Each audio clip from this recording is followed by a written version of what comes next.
welcome to the Old World Fanatics, your Warhammer fantasy podcast to quench your hobby thirst for all things the Old World. I'm one of your hosts, Gummo. Even when we're late, I'm still joined by Andrew and Josh. How's everyone going?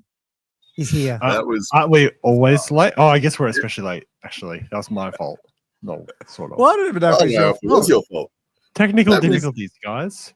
I wish we could have shared that picture. So Josh got up, like you can see where he is now, and he got up to do something, and he was talking, and then we were just talking, and he wasn't sitting in his chair, and then I'm like, it was going on for like minutes. And I'm like, man, your microphone sounds well for you not being sitting there. And he's like, I'm sitting there. And we're like, you're not there. What? It's just a chair. And then, so his camera locked up, and then it went blank, and then I don't know what happened. And then, it looked fine on my end. I still not sure. Yeah, but Josh could see himself. Yeah, like Josh had no idea what we're talking about. He's like, what? That's what I was like, how is your like, no, you're not there, man. I'm sitting here under the desk. Yeah. That's so bizarre. Anyway, sorry about that, everyone. Anyway. But a little bit of fun. And I guess the other thing too, we are streaming normally, episode 121 on a Monday when I said we weren't going to. I reneged on my that's right. Just let everyone hanging last night. There were crowds waiting for our stream to start. Where are we? We were joking, everyone, that we should have just filmed. Actually, Josh, basically what you just did. That's what we should have done. I should have just left it on. Just one screen, just an empty chair, and then the three of us just voices in the background today. Yeah, that would have been awesome. So we were joking we could have done that last night and just let it run for like 2 hours. Silver Dave wants to see the chair, Josh. So maybe you can get up and show us what we're looking at. The audience wants to see the empty chair. It'll probably happen again. Why? What's wrong? Yeah, I know. No, I'm not. Well, if you want to see the chair, that's fine. I'm not showing anything else. Oh, maybe Josh has got something to. He's hiding what he's sitting on. What's going on there? Oh yeah. Anyway, we're back normally, and there was a little bit of I don't know. I was having a bit of a discussion with people online over the weekend about rules and old world and should version 2 come and all that sort of stuff. But anyway, we won't go into that. But mainly you, by the way. If anyone's been making discussion about that, it's a massive clickbait thing you put out yesterday, which created a massive storm, which I love it. Yeah, it's so good. I had no idea. All of a sudden, did you? Okay. You knew I was going to. I knew you were going to make it. I just didn't realize that. Yeah, it was happening.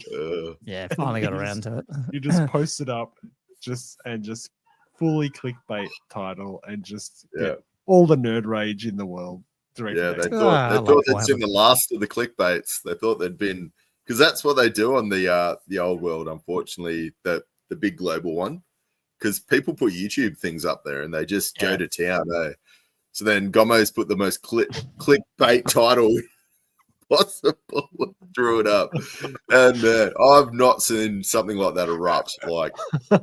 Like, it was pure gold. It was absolutely gold. It'd be funny if they'd actually watch the video. I don't think, I think it was pretty fair. But anyway. That's a special part of clickbait. No one needs to watch the video. You just react. Just go off on the 5 or 6 words. No.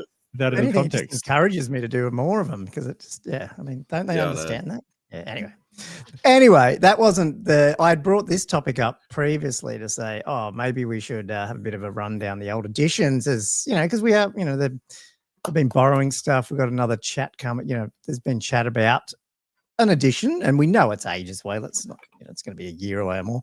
But we just thought, let's just take a bit of a step back and not be so, rules dense on one particular version. Just have a look back through the different editions and what we liked about them, what we didn't, what we might take from them. It's not even really that, it's not totally prescriptive to, to affect old world or anything. It's just I just wanted to have a bit of a chat through it and just see where you guys sit and what your memories are and what the chat's memories are of those different editions. I know everyone played different ones, but that's basically what it is. And what's the chat saying? How much? I think it's very noble.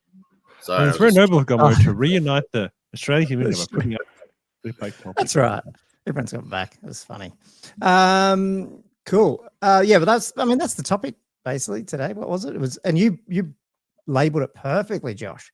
HeroHammer to HordeHammer. I thought that was pretty good, given that 8th ended it really as HordeHammer, as full on HordeHammer. Yeah. And the early I don't know about editions 3 and 4, but 5th was definitely.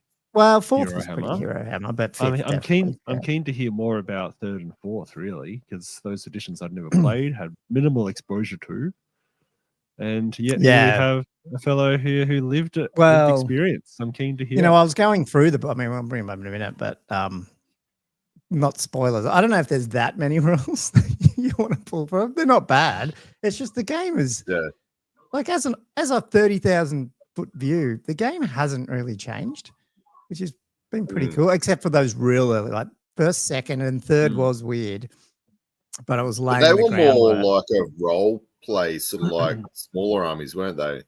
They're not like your 3rd wasn't if you played it. You just wouldn't be able to play it in a big. It was unplayable as a massive army just because of the mechanics, I think. So many, you know what I mean? But it was built that way to be like a big game, and all the picks. That's one of the best things about. Anyway, we'll get into it. But is the imagery in the books, but it's funny. I know. Sorry, I was going to say 4th was the first sort of proper Warhammer that we know of today. Like that was the basically that was their test run. Box set, the bigger units, and the box set. Made for kids, whereas the other ones are probably made a bit more for the old wargamer adult crowd. So the older teenager sort of thing. Yeah. And we're not going to cover, it's only what we remember. So sorry, I didn't even see 1st and 2nd. So I'm old, but just not that old. Yeah. So, these things happen. Anyway, before we kick off, a big thank you to our patrons as usual, and you'll get your awesome shout out at halftime.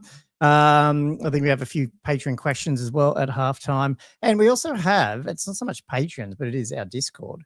We probably should, in hobby time, throw up some of the picks from the November paint, what people have been doing in their slow grow as well, just if there's any good ones. I mean, we'll just go through what people have been working on. That'd be cool at the second half. Have you guys got hobby? Because my hobby's digital lately, unfortunately. I might have a few screenshots, but have you guys got hobby to chat today?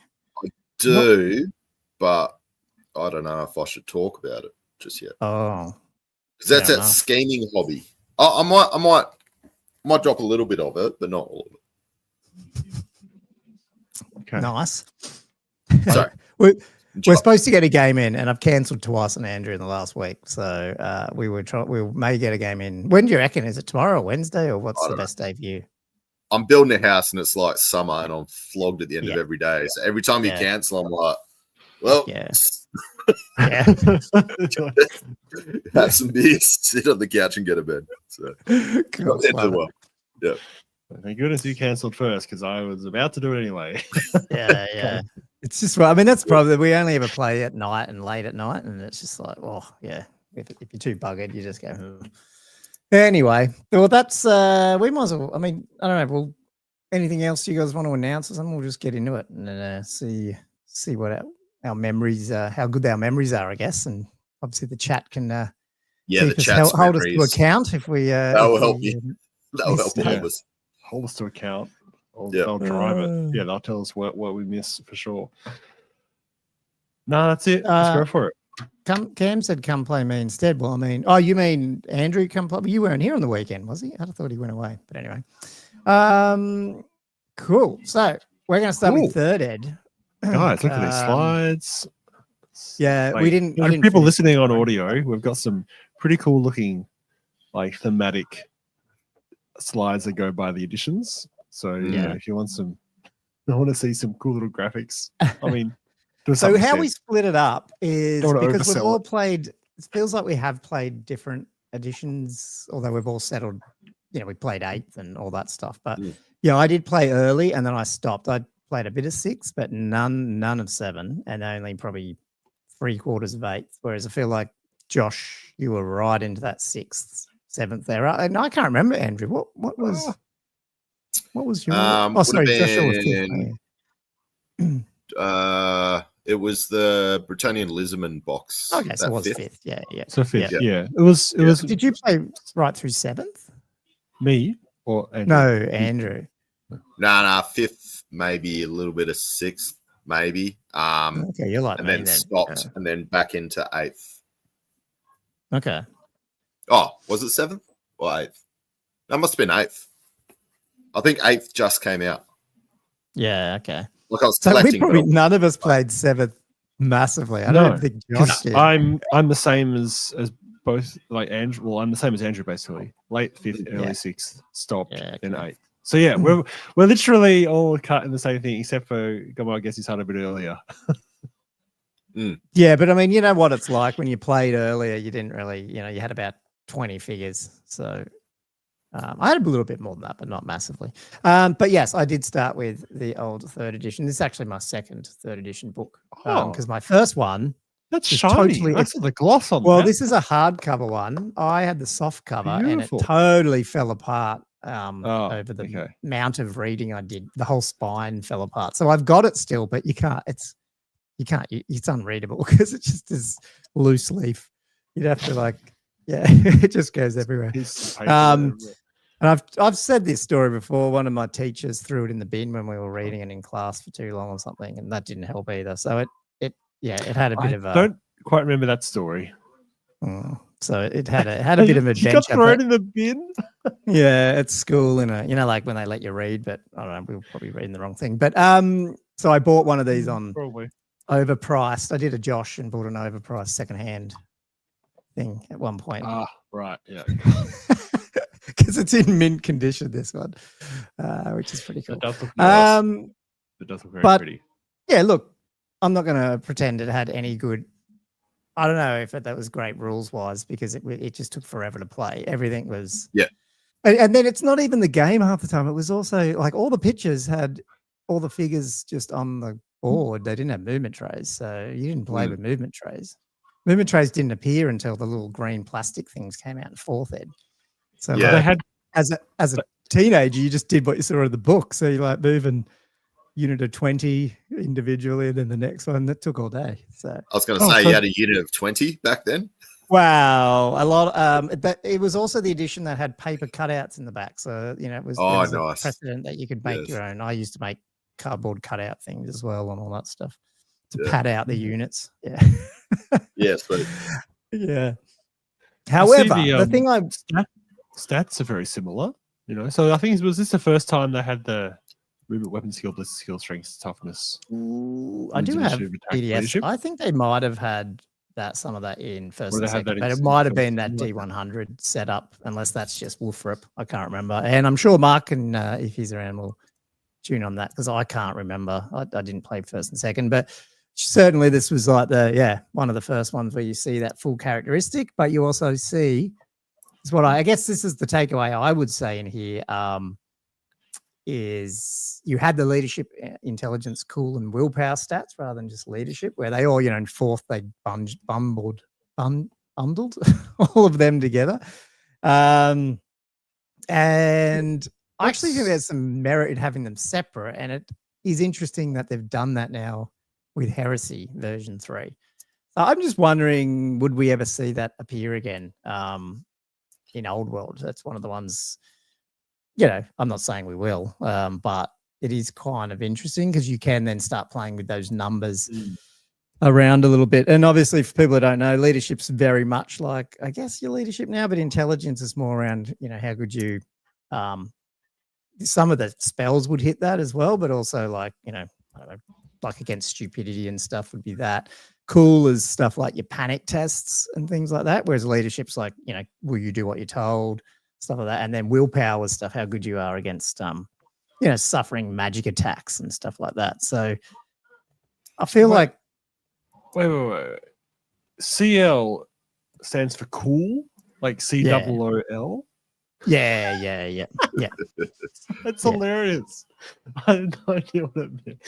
Cool. Okay, but the cool thing with that is it's sort of like, we have rules like stubborn and unbreakable and those type of things and magic resistance and stuff. And whereas you could almost have this built in like willpower is probably really high for dwarves, for example. So you try to do a magic spell at them, they take a willpower test or whatever, and they're like, yeah, but you could have other things that are like really cool and don't panic, like some type of, I don't know, monster, but it's really stupid. Its intelligence is really dumb. So like you can have, I don't know, it adds some playability. Yes, it's more numbers to remember, but it's just interesting they brought it back in Heresy. I'm liking it. I think that's like, I had no idea about that in third ed. And having more granularity to what is actually now just a very simplified single issue value with special rules on top. You either have stupidity or not, kind of thing, or I think that's really I love it because you get more reasons to debuff and buff certain different types. Yeah, I don't know. I think there's some legs in that. It's just weird that they've done it in Heresy. So I'm like, same team. Would they ever go back? And now did they? Wait, they did it in Heresy as well. Heresy 3rd, just the new one that came out. The new one that just came out. Willpower. Yeah, but now I don't quote me that it's exactly the same as these type of ones, but it's certainly they did extend it out. So yeah, interesting. Anyone who's playing Heresy 3rd, correct me and tell us in the chat exactly what those stats are and how close they are to the old school, because they would have had them in Rogue Trader as well, because it's the same era, like the first 40k book. Yeah, cool. So I mean, that's the only other thing is, if you do get a chance, anyone to actually look at the Warhammer 3rd ed book, there is just like, I don't know, man. It's the first part of it's got all these awesome, you won't see them, but pictures of massive like battle scenes and stuff. That's just all old school, like metal figures. So good that like some of the rims are black, some of them are green, some of them aren't even. You can tell they're just on balsa wood bases. Wait, I mean, it's just. You want to throw it up again? I've put you up full screen. I want to see it. I want to see it properly. Okay. Oh. Whoa, hang on. They're like.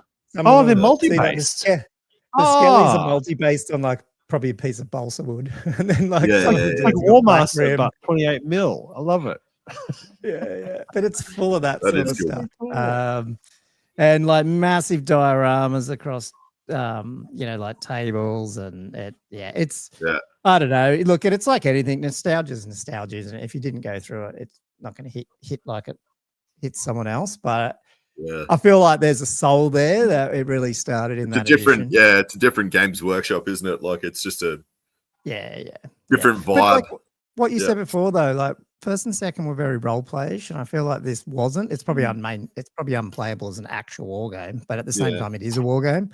I feel like this one this was it. This 3rd edition Warhammer started 40k, started all of it, I reckon. And it's So if you ever get a chance, or you see it in on the side of a road like Josh did with one of his 5th ed boxes, grab it, because it's a good book to have in your shelf for when you're retired. Hey, go, mate.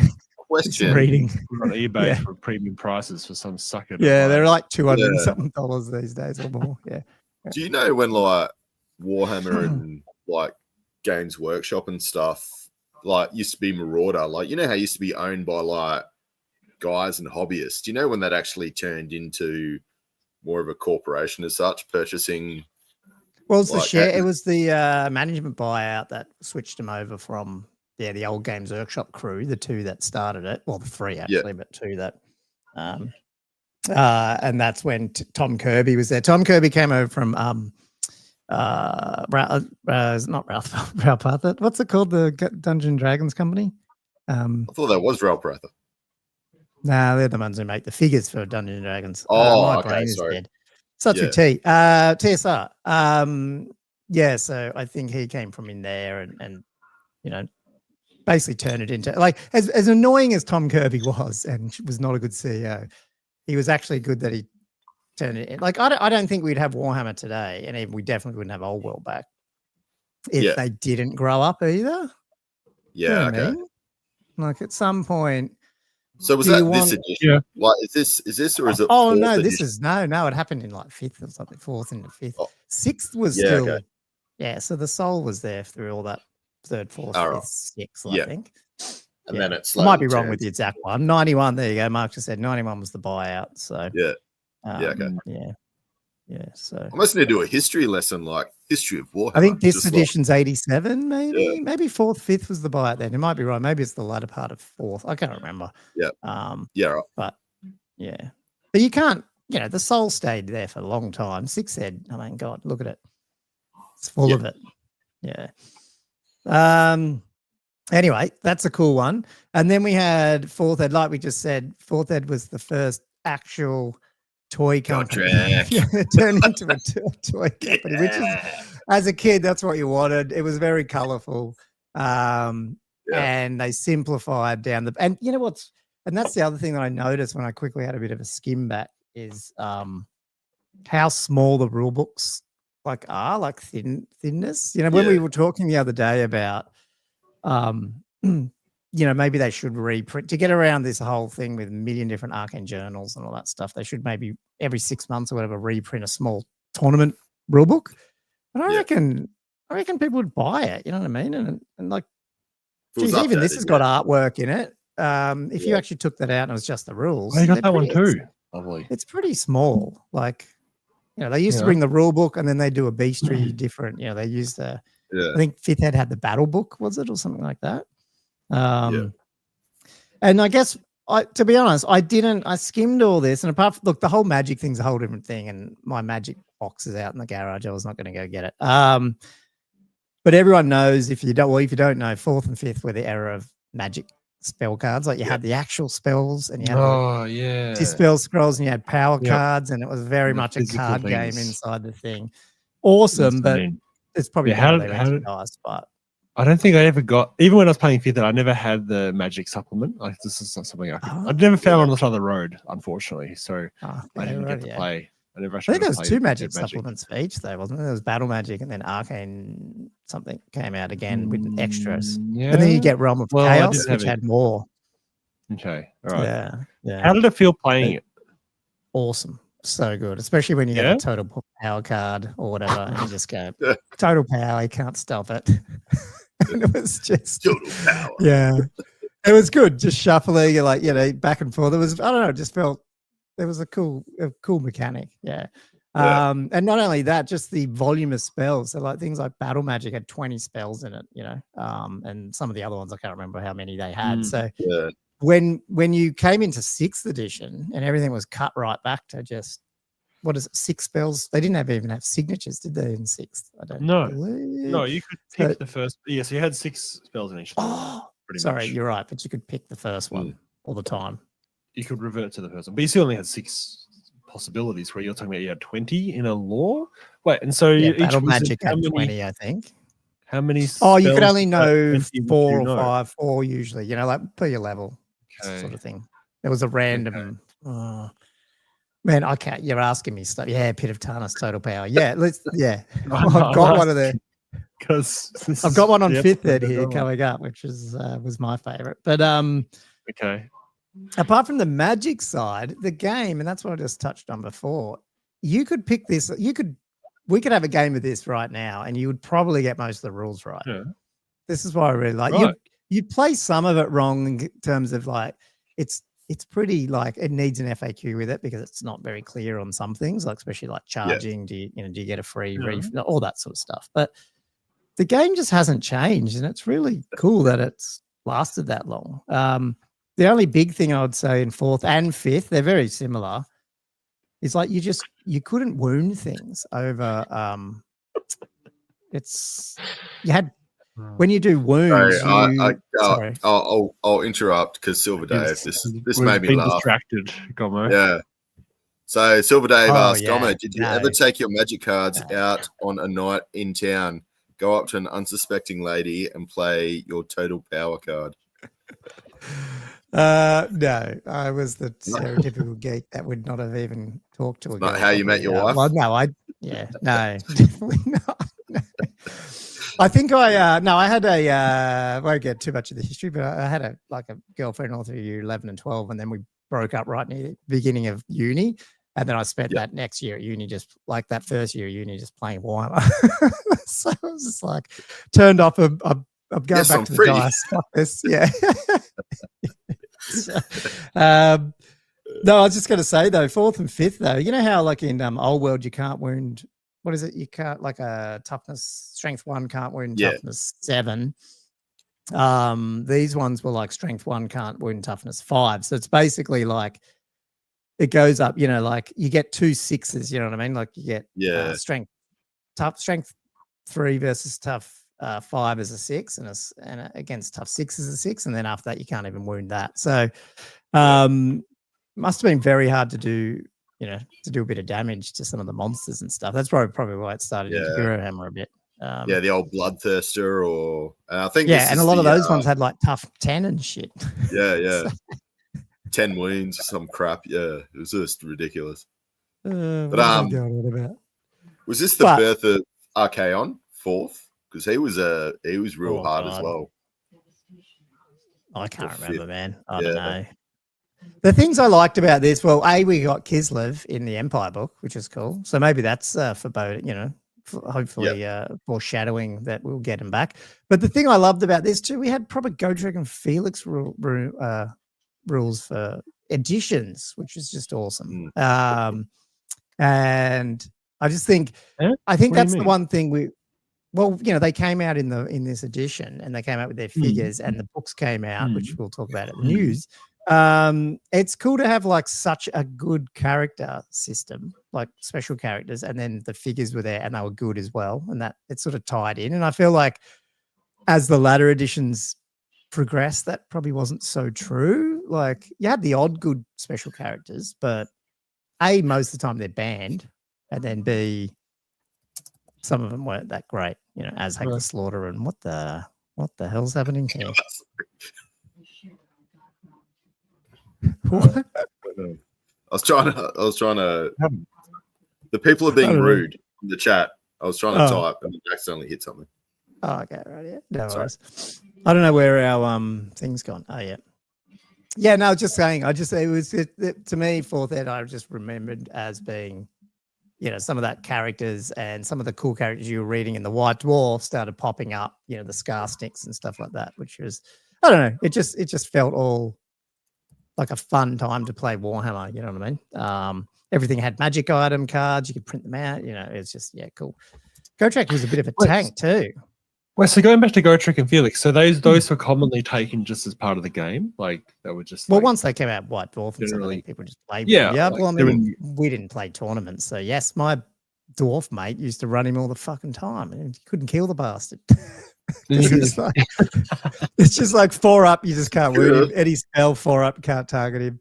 And then he's got like D6 attack, like D6 wounds on every attack he does. He wounds on a 2 up. Like it's just like he's a beast. What that? Yeah, right. Okay. Yeah. At least he only moves 3 inches, I guess. Yeah, that's right. Yeah. Felix not as bad, but yeah. No, but it's good. But yeah, it's that initiative kills you. Yeah. That's the thing. You probably just can't get a charge off. But that was pretty much it. And then 5th, I don't know, there wasn't too much. I mean, to me, it was almost the same. The only thing I'd say is it brought you guys into the game and everything. And this is, I think, where a lot of people came in that you know these days. Yeah. So you guys can obviously participate in this one. I just want to point out Curse of Years. That one used to drive me up the wall when I played Lizardman because my mate played Undead. And he used to get that off all the time with Total Power. And they can't read, that's way too small. But if I remember, it was something like, you rolled a D6 for every model in the unit. On a 5 up, they just died. And you can't use the, what's it called? Wait, what? They just died? And they just die. And if you're a Slan, your Slan, which I used to take all the time, and he's in a unit, no lookouts, 5 up, dead. Basically like Dwellers Below, Purple Sun, but just in 5th Ed form. 5 or 6. And the Slan. And remains in play, sorry. Remains in play. If you don't get rid of it, then it goes to 4 up and so on. 3 up and 2 up. So it's not just 1 wound. It's just like dead. Slain, model. And it starts at 5 up, not even at 6 up. Nah. It was just, that was the spell where I used to throw my cards and my dice into our ceiling fan in the lounge room where we used to play. They'd be on, and I'd just lose my shit and throw it up in the fan. The dice would just shoot off in the other direction. Yeah, it was fun. Yeah, they got their spells from 5th. Yep, I'm feeling it. That is nuts, man. Were a lot of the spells sort of like just game breakingly powerful? Oh, there was some good ones. Yeah. To be honest, the only thing is I'm not a good player, and back then I was even a worse player because you didn't have the other people. You didn't have the internet, so you just tried to work it out yourself. So imagine taking this now and then metagaming it. There'd be so many broken things in the game. Yeah, I don't really think I played 5th Ed more than just outside with my brothers or the occasional friend. I think it was really 6th that I actually got into playing it properly. So for me, 5th Ed was probably, just very roughly garage gaming stuff. And yeah, certainly, as I said, I didn't even play with the magic, so it was very limited exposure. So a lot of the stuff I'm hearing. The book, I can't even remember, man. If you didn't play with that magic set, there must have been, there was a basic magic system in the rule book, wasn't there, though? We can't remember. I can't remember either. I don't think so. I thought it was just a whole... I thought it was just the magic was an add-on supplement. I don't think the magic was in the... You might be right. You might be right. I'm flicking through it. It's not there at all. Yeah. Wow. Yeah. And Angela Stark says, he played 5th with no magic. Never knew that side. Yeah. It was separate. Oh, so they did the same too. I never actually played. So that was probably more popular than I thought. Like that happened. Okay. Interesting. I think it's also from just, not being able to, you can afford what the box set or, get it. You got it for Christmas or your birthday. That's what you got. Yeah. And then that's what you get. You get the rule book. There's no magic in there. So you just play with what you got kind of thing. Yeah. Like we think Warhammer's expensive now, but like back in the day when you're a kid, man, like it was brutal. Like it was I get like a few figures a year sort of thing. Like, a couple of blisters. A blister pack, yeah. And that's why you sit there and you go, do I really want to buy another paint? Like, if it's like you have to debate, do I get another model or do I buy like a red paint or whatever? Yeah. It's like, I do. Those were the days. The only thing I put skirmishes up there. More specific rules. Yeah. So how do the skirmishes work in 5th Ed? Or were they just have they existed in 4th Ed? Yeah, they were, and I think it was pretty much the same. But it was funny because I was looking at it trying to work out, like, as they are busted as they are in Old World. It's like it was just a mess, though. It's like, they all still had their own facing, so you always had 90-degree facing, but skirmishes you can move them anyway. So like it was common that it even says in there like it's probably a good idea to like fan them out around in a circle, and then they have 360 line of sight type thing. So like each one has their own, but they can move 360, but they still look out. So each base has its normal line of sight. Yeah, so imagine trying to do that with your shooting, like looking. But they did stuff like too. They always moved at double, but you can't shoot if you move more than your movement. So they were like sort of like fast moving things, and then would stop. And then when you charge, you had to try rank up. But if you didn't, you just had to move towards it. But if you weren't in combat, then you could still shoot and you could still be shot at. So like half your unit could be in combat, and the other half like was still. Oh, that sounds like a bad time. Just a bloody mess. Yeah. That's a mess. So it just feels like there were tournaments at 5th Ed. There was definitely becoming an organized game to some extent. The only other thing I'd say with 5th Ed is I reckon it was the birth of cavalry. Fourth did it a little bit with high elves, but it wasn't until those Bretts came with plastic horsemen and plastic horses that I think you started to really see a lot more cav on the board. Cold One Knights for Lizardmen, all that sort of stuff. Whereas before that, it was a bit more infantry. I felt like cav started to take off. The only other thing before we move off 5th or delve into any of the other rules, if you got them, is the flying high mechanic. Do you guys remember that? Where you where you can go anywhere on the board? Yeah, so you elected to go fly high. They went off the board for a turn, and then next turn you could fly high. That was anywhere. So cool.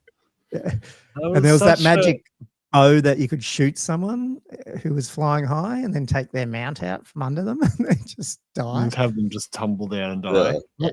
The fly high stuff got like So the thing for me was like I would read that army book cover to cover on that rule book constantly. I hardly ever played. Like I never owned and never played against any creature that flew in 5th ed. So I never, as much as I would read, I read it just so many times in theory. Again, I never got to experience the ridiculousness of just fly something up and then down. So you mean you didn't have the 4th ed box set with the cardboard Eltharion on Griffin? No. I didn't have the cardboard Eltharion on Griffin. Nice. Yeah, no, my mate had like this real tiny D&D Griffin, and I had I had Silvara the Silver Dragon from Dragonlance as a D&D, probably in I don't know what scale it was. The dragon was only about that big, like, you know, but I used to use it as a natural dragon. It was tiny. Would you guys, this is like legitimate question, but would you guys find an issue like if somebody for some reason had that Griffin and then like you're playing this tournament with him and it was like, you know. Well, you mean like the actual 4th ed cardboard? Yeah, and he puts down this 4th ed plastic, like the. Well, he's got to put it on a proper base. You just be like, yeah, it'd have to be on a base, but you just be like, well, people joked about that, I think, somewhere where in they were those saying it had to be an days, official Games Workshop model, and people were like, well, that's official. Well, it is. Like, and 2nd ed 40k had the Dreadnought or whatever. That was cardboard. Well, that was also cardboard. Yeah, I think so. Yeah. Yeah, I mean, it'd be funny. It'd be funny to do it, but yeah. Any questions, Josh? What were you talking about? Well, I was gonna. Do you remember? I was gonna ask. Well, I was gonna ask. Really, like, so 5th ed, like the theme of this stuff is, you know, what they got right. You know, what were good rules from this edition? Are there any in particular that you remember that were really well designed rules? I don't know. That's what when I went through 4th and 5th, not really. Because it felt so much like every other edition. I don't know what it was. I mean, I love the magic. It was fun, but I wouldn't pull it into the. When did edition. like command groups and stuff come in? Was that early? They were in 3rd. They're in 3rd early. I thought they've been around for a while. Yeah. Yeah. I mean, I guess outnumbering wasn't a thing in 5th. I mean, I feel like in 5th ed, heroes seem to dominate quite a lot from my understanding. Yeah, but it's all that magic. Like that magic box had so many magic items as well. Like the magic items, like you had heaps of them. And so you could really ratchet up your characters with like crazy amount of and then the spells as well. Yeah. That's what made it awesome.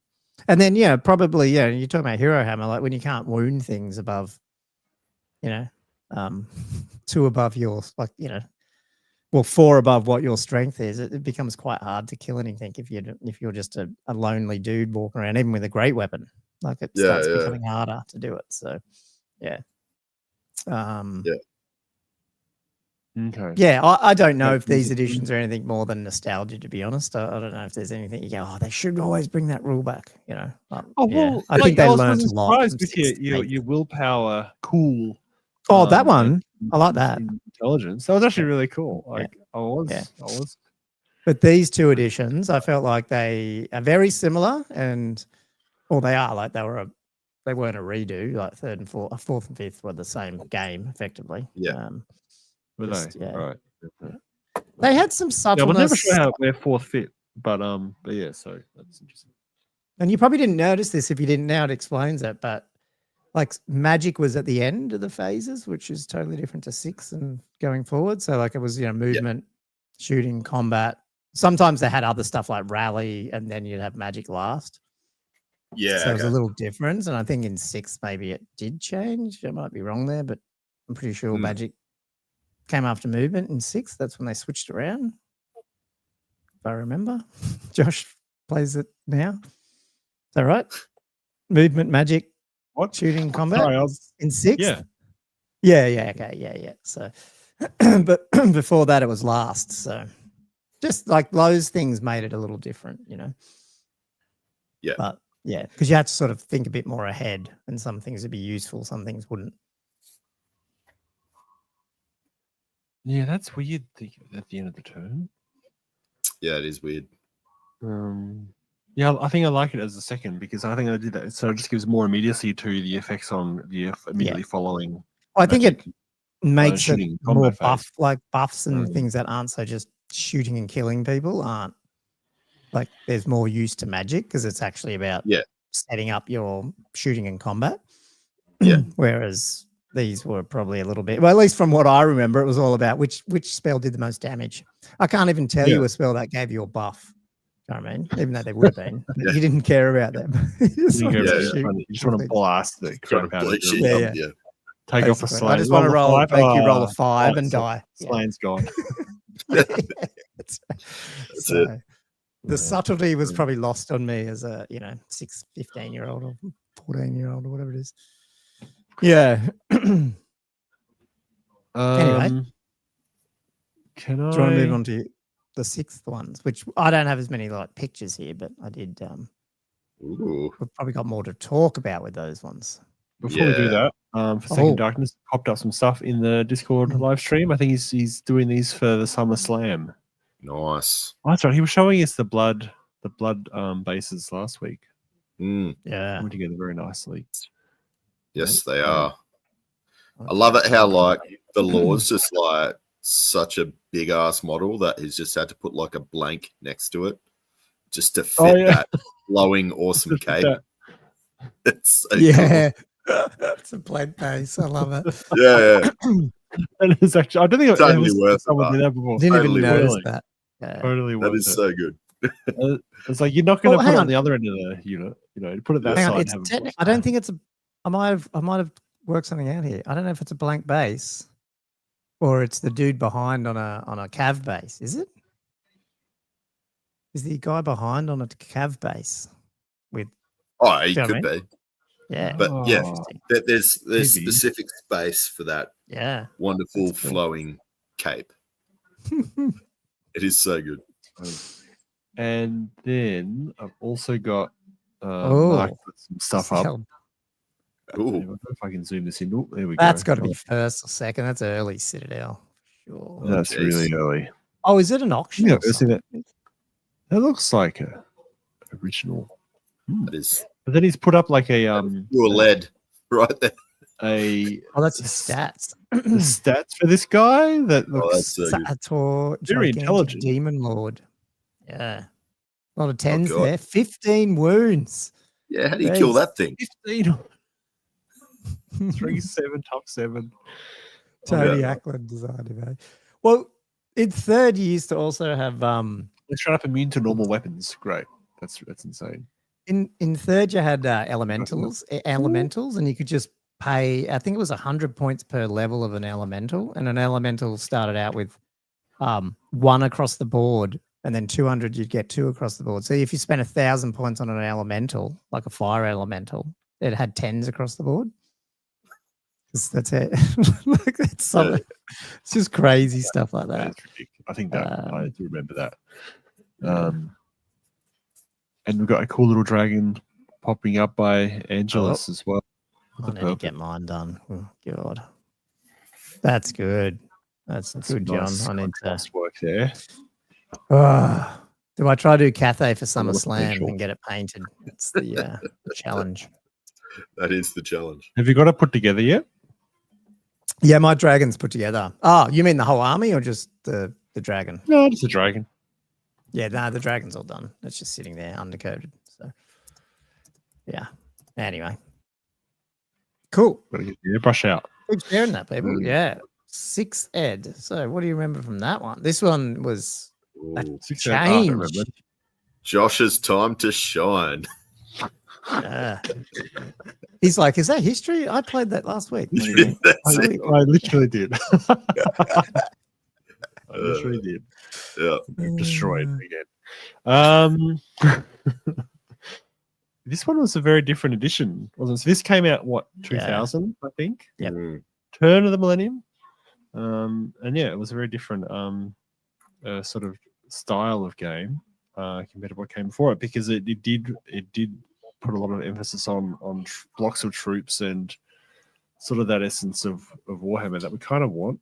that we would try to aim for these days. I think more so than the HeroHammery stuff that 4th and 5th ed were all about. Yeah. I'll pull up my thingos.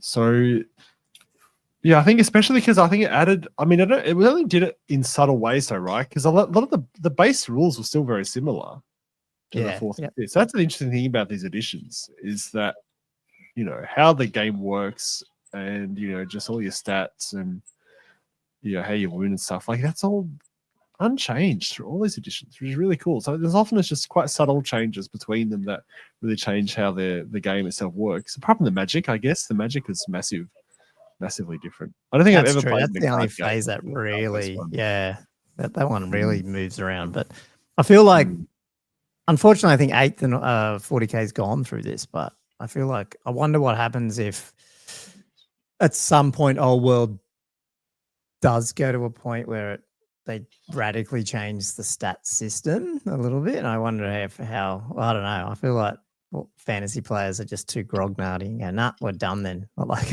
I don't know. Like, I don't know. You know what I mean? Like, I reckon we're that anal that we need to still see that stat line. Don't take it away.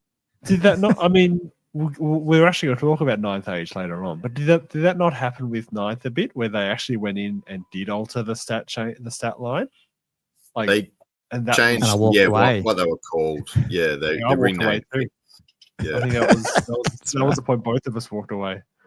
Yeah, that's it. Basically, be very careful with us grognards. Doesn't take much to push us over the edge. Yeah, that's right. It wasn't too bad. I think things like toughness turned to like resilience or something like that. I don't know. Yeah, I don't mind that. I hated when they started splitting it up, like they had the weapon skill. The weapon skill got split in defensive and aggressive. Defensive. Yeah, that's right. And then having that, because they'd also split off armor piercing with strength, which turns out is fine. But I think if you do too many changes at once, it does become a bit disorienting. I think that's probably what they did. You got to slip it in secretly where you don't even realize it. Like, oh, what? Anyway. Yeah. But no, the magic phase is really cool because I think it was dice based for the first time, and it was fairly simplified as well. Like it was easy you just build your little dice pool, and you had only a small amount of spells. Like it felt very structured in a way that was easier to manage, I guess, and less you couldn't take advantage of it so much, especially in more of a competitive environment. And maybe this was really the first time it was built to be sort of slimlined and more easily managed when you're playing against people that you weren't just in the garage with. Yeah, I mean this is just the whole edition here. Just it's not only the game there; it's also the artwork changed. It went grimdark. They had the Timus Piran or whatever who really built a lot of this stuff. I mean, just like you're saying, it was almost like a step up on taking what was there, but just making it a more streamlined, competitive game, but not losing its soul. If anything, added even more into it. Yeah, I think so. Grimdark type fantasy. Yeah, that's a good way of saying it. Yeah, that's a good point. And it didn't. As I said, I guess my point is that how the game worked wasn't changed that much, and in terms of changing it from HeroHammer to something that had a more balanced dynamic, there wasn't that. Like it just had to add in outnumbering and the parry rule, which I think might have been. I don't think parry was in editions before that. Like you just had to buff some of those rank and file troops up slightly, give the blocks a bit more resilience. And staying power in terms of static combat res, and it did suddenly change how the game played, and suddenly it was a bit more chess-like, where you are trying to outmaneuver each other and that type of thing. There was definitely shortcomings in terms of, how panic worked, and just some loose rule writing, hey, like they're all like that with fourth, same, and the reforming and the flee directions and a few things like that. A bit all over the place, or hard to remember. But in essence, it was actually a really balanced edition. And further to that, the army books themselves were surprisingly on a good level as well. Like, I'm not sure about 4th, 5th, but later editions certainly, there was evidently like inevitable power creep. And there was a bit in 6th Ed, but it certainly wasn't that overt. And we also, because it was such a long-standing edition, because this one was like 6 years, I think. It was 2000, like October 2000, like 2006. So it was like 6 years of this edition. So actually that's what I put up there too. The amount of other material that came out in that edition. Lots of campaigns, lots of supplemental lists, and that type of thing. But again, like Storm of Chaos was probably up there with power level in terms of the supplement, because it had like 5 or 6 supplemental lists in that one. A bit later on in the edition, but most of them were very playable. And considering how long it was, somehow Game Pro did have a good job of keeping a lid on things and not just in 2 years or something things are just nuts. Ridiculous lanterns blowing things off the board, that type of thing. I think that's mainly what I want to say. I think the only other thing that's not so much rules-ish, but because I always like to play the history card a little bit and stuff, is just I think Games Workshop were hitting their strides with plastic production there a bit more, and so you ended up with decent. Like 4th and 5th was still very monoposy type plasticky stuff, and then suddenly this was the era of multi-part plastic stuff. Which, if anything, if they'd kept that up. Because I think they've lost that a little bit with these, these 3D design molds and stuff now, where they're all a little bit the sameness. It's a 50-piece infantry model that looks the same. Whereas back then, all the models you could pose them fairly dynamically, which again made it more of an infantry edition, I think. So, do you mean because it was relatively simple to put them together? But separate arms could be moved. You could cut all the arms off and put them down. You could cut all the legs off, and then that type of thing. Whereas now you can't do that. So, geez, thank you, Black Sigil Studio, $6.99 Canadian, and he's just finished his midnight shift. So, wow, very good. Oh, Black Sigil, thank you. We are just nostalgicizing, if that's even a word. Do you want me to go to 7th then? I don't really have anything on that because I didn't play it, and I only bought the rule book I did buy ages ago, but I bought a second-hand one. I didn't buy this edition until after 8th, and then I started to buy the books to collect them.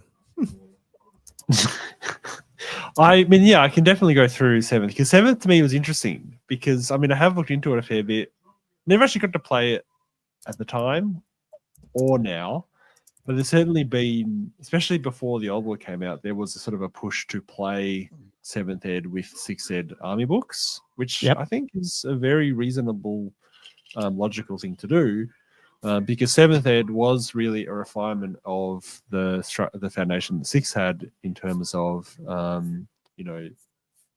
the actual game worked and the interaction and the balance between cav and heroes and infantry and monsters and that type of thing, because it did tighten up a lot of stuff. Like 6th Ed was a much tighter game than the previous editions before it, but 7th was tighter again in terms of some of those flaws that 6th did have, especially for panic radiuses and what units were causing panic and that type of thing, but also reform rules about fleeing through units. So like in 7th, if you flee into a enemy unit of like strength 5 or more, they're just destroyed, kind of thing. Adds such a tactical element, Whereas 6th Ed, you had this weird sort of. Is that when you had to go around them or something? You had to go around, and you had different priority lists depending on what was nearby or what potential routes were, and it was actually very fuzzy. It was really poorly defined. It's actually a real weakness. As I said, grab a drink, fleet directions. And that's we got that stupidly with the old world now with the impassable. You can't go through it, so you got to go around it as a flea. And they've put that back in again. Yeah, they said they were taking rules from old editions, and they certainly got that one. Yes, don't bring that one in. Yeah. Yeah. And a ton of other things like his lapping around was something in 6, which was one of those. Oh, that's been around for 3rd, 4th, 5th, 6th. That stayed in there. Did they get rid of it in 7th? Yeah. They dumped it. Yeah, they dumped it. So that's when it went. Okay, right. It was just unnecessarily complicated and often of minimal value. Yeah, when I got back into 6th, I found a lot of people who I was playing with, Andrew as well. Obviously, we'd come back from 8th and played 6th, and you'd play a whole game and then realize, none of us did any lapping around. You just sort of forgot about it because you're just not used to it if you didn't play it much. It's just like, that's the whole thing in the book. I forgot about that. Yeah. I mean, in practice, I don't mind it because it looks messy, but if you get charged, you just swap, you just go straight back again. You just revert back to your block. So it's not like you're stuck in combat and you've got all these dudes everywhere and it's just like a complete mess. The mechanic of it, I feel, does work okay. But yeah, it is one of those. It's just it does needlessly complicate the game for a minimal benefit. And then there was a bunch of other rules that tightened up. I think defended obstacles were nerfed back a bit because I think in 6th it was like 6 to hit if you charge, which is nuts. So it's more just like you just get charging bonuses and stuff like that. So I don't know. There was lots of little things that 7th tightened up from 6th, but it certainly wasn't a revolutionary sort of addition. What do you think caused because your point right at the beginning about saying everyone started playing 6th, not everyone, but 6th had a bit of a resurgence when it died. And then there was the talk about the 7th with 6th ed, but like how prolific do you think it is out there that people were playing 6th ed books with 7th ed? Is it just that people were talking about doing it and some people did, but it just never really took off? Or like, I think some people did, and I think there would have been small communities that did actually do it. But I don't think it ever quite got the critical mass to become the go-to thing, as far as I'm aware. It's just interesting as long as there wasn't any weird rule, because it's got the same army books effectively. Like a lot of them carried over, didn't they? Well, they did because some of them carried over to 8th.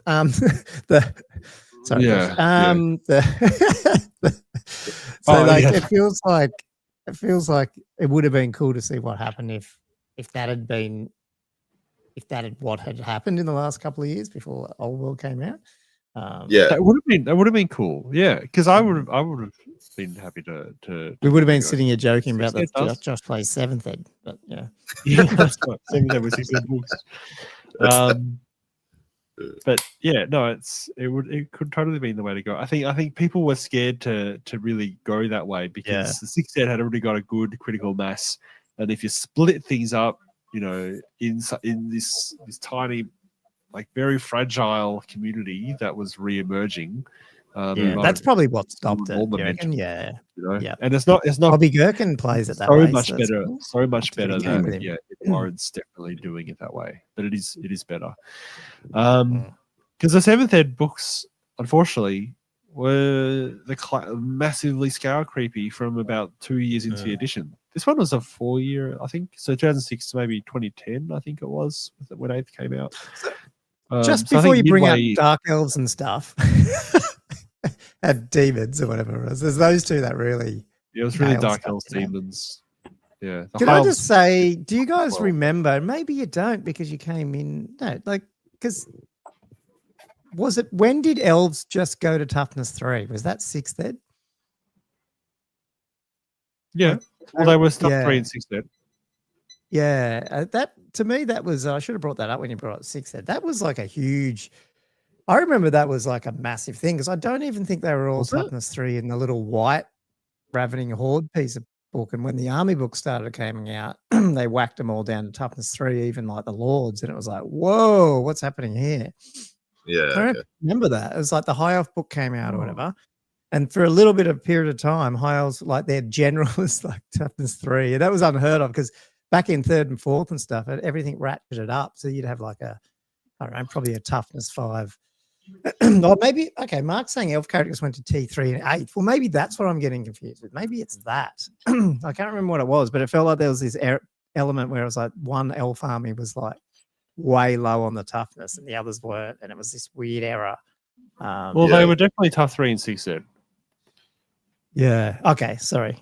6th, 7th from memory. Yeah. I don't know. I know it's not related to specifically this one, but I just thought that was a very tough 4 and 5th ed. That's really cool. Okay. Especially when he's your general and he's like heaps good fighting, but he's tough as 3. It was like a pretty big shock factor. I thought. I was like, whoa. Yeah.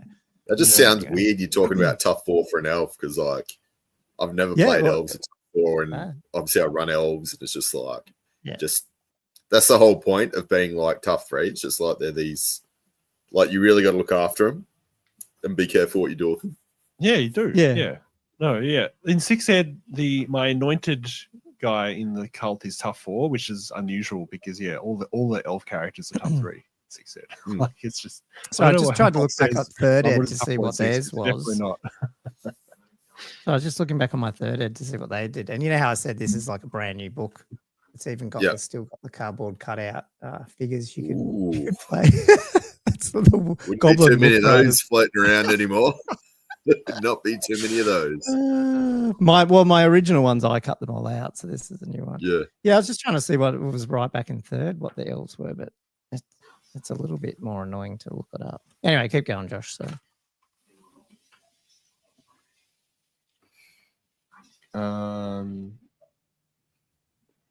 Oh, sorry, I got distracted. Because... we all got distracted. Too many people talking. Yeah. I can't find it. Cool. Oh, well, do you want to get on to 8th then quickly? I will. Oh, Josh is bringing something up. He's found some stuff, a reference. So what else in 6th ed were all tough 3? The Lords, the High Lords. It must have changed then. Nobles are all tough 3. Okay.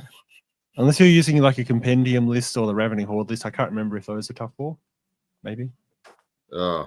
But yeah, they are tough 3. Anyway, that's not relevant to what we're talking about. Are we ready? What are we doing? Are we going to 8th? What? No, do you want to do Patreon shoutouts? Okay, do you want to do that? Ooh. It is an hour. We can do that. And then go into 8th. And then should we do the shoutouts and then continue the topic and then do the questions like close to the bottom of the episode? Because I feel like sometimes when we go shoutouts, questions, it meanders and then we go back to the topic and it's just like I feel like it might be Josh, the producer. No problem being directed. I like it. Yeah. Like we've already somehow wrangled Cam, even though he volunteered himself in to be our battle report director, producer, something. So Josh can be the episode producer. Anyway, big thank you to our patrons. These guys keep us turning up like we do and ramble every Monday. So big thank you to that. They do support the show financially and help provide some of the the cost expenses that we need to do. But I'll give them a big quick shout out. And then they also send us questions like Josh just said, which we'll cover after we finish 8th and 9th ed, I think is what we're going to look at. So big thank you to Mark Hurwitz. I can never say his last name. Mark Hurwitz, who is a friend of the show, Patreon, and also great golf player. Shabishmas. I got it deliberately. Shabishamus.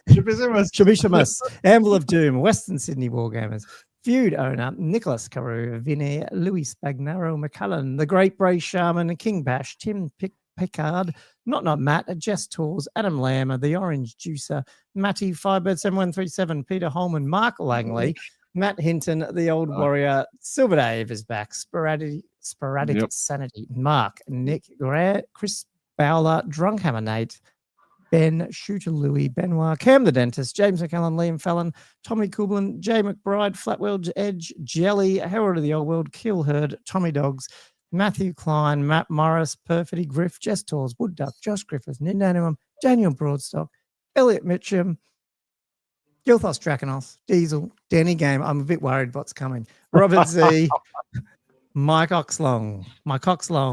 There you go. It's a bit easier to read. OG Whirler.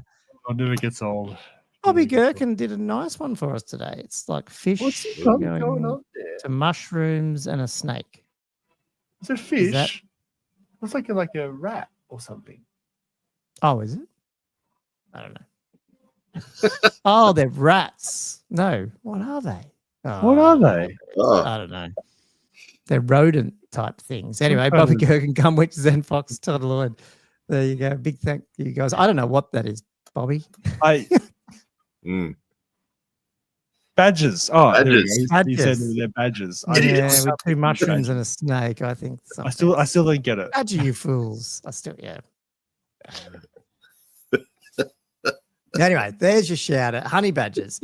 Has it got anything to do with the 2 mushrooms and a snake though on the end of it? I'm a bit worried if there's some innuendo happening, but I'm not sure.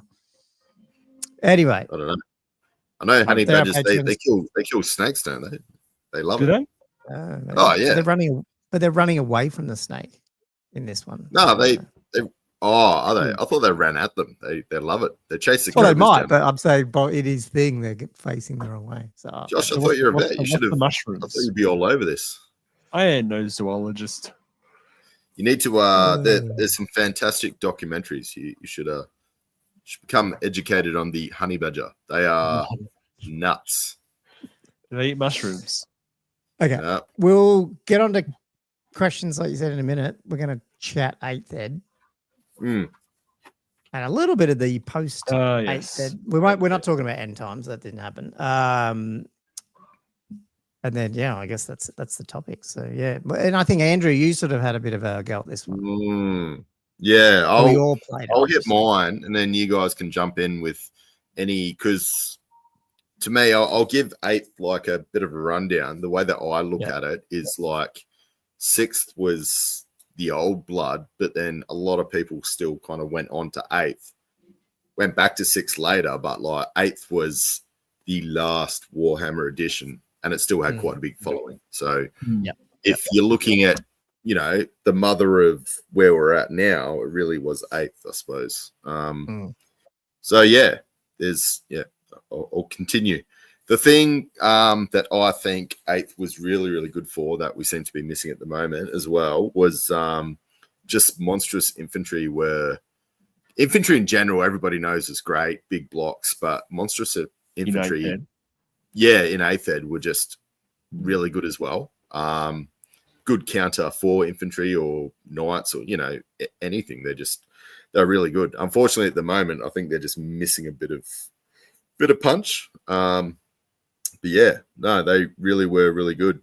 Probably another big thing were they in 8th? Yeah, the infantry. Do you think it was too powerful? Infantry in general, I would say, are a lot stronger. But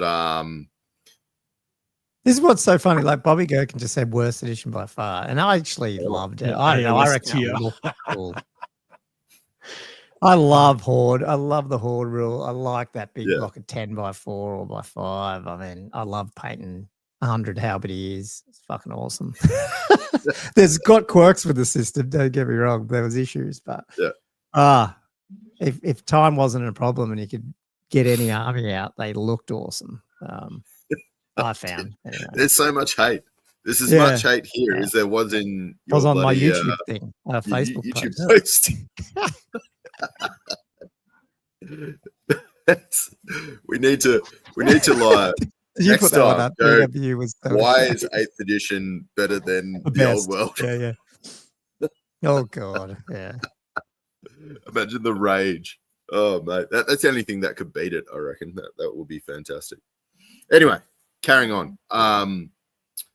Magic. I really like the magic system. To me, it was overpowered massively, but at the same time, you could blow up a wizard. So it's a subscription. God, Mark's out. He's done. Like, you change your weapon school, I'm out. You talk about 8, Mark's out. There's a few in there that like it. You know what I mean? It's like 8th was hell of fun with Horde's infantry and Angela's Dark. 8th was such a clean rule set. I love that part. You think it's on par with 6. Like there's definitely different opinions about it. If you could join those two together. That distance to distance, work out what it is. It's a 17, roll the dice. I mean, and I know that was not the first edition pre-measure, wasn't it? Yeah, huge. And that was a massive schism. People just like, what?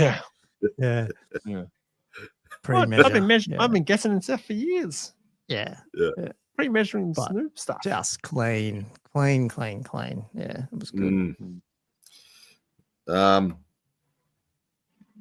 Oh, what else do I have?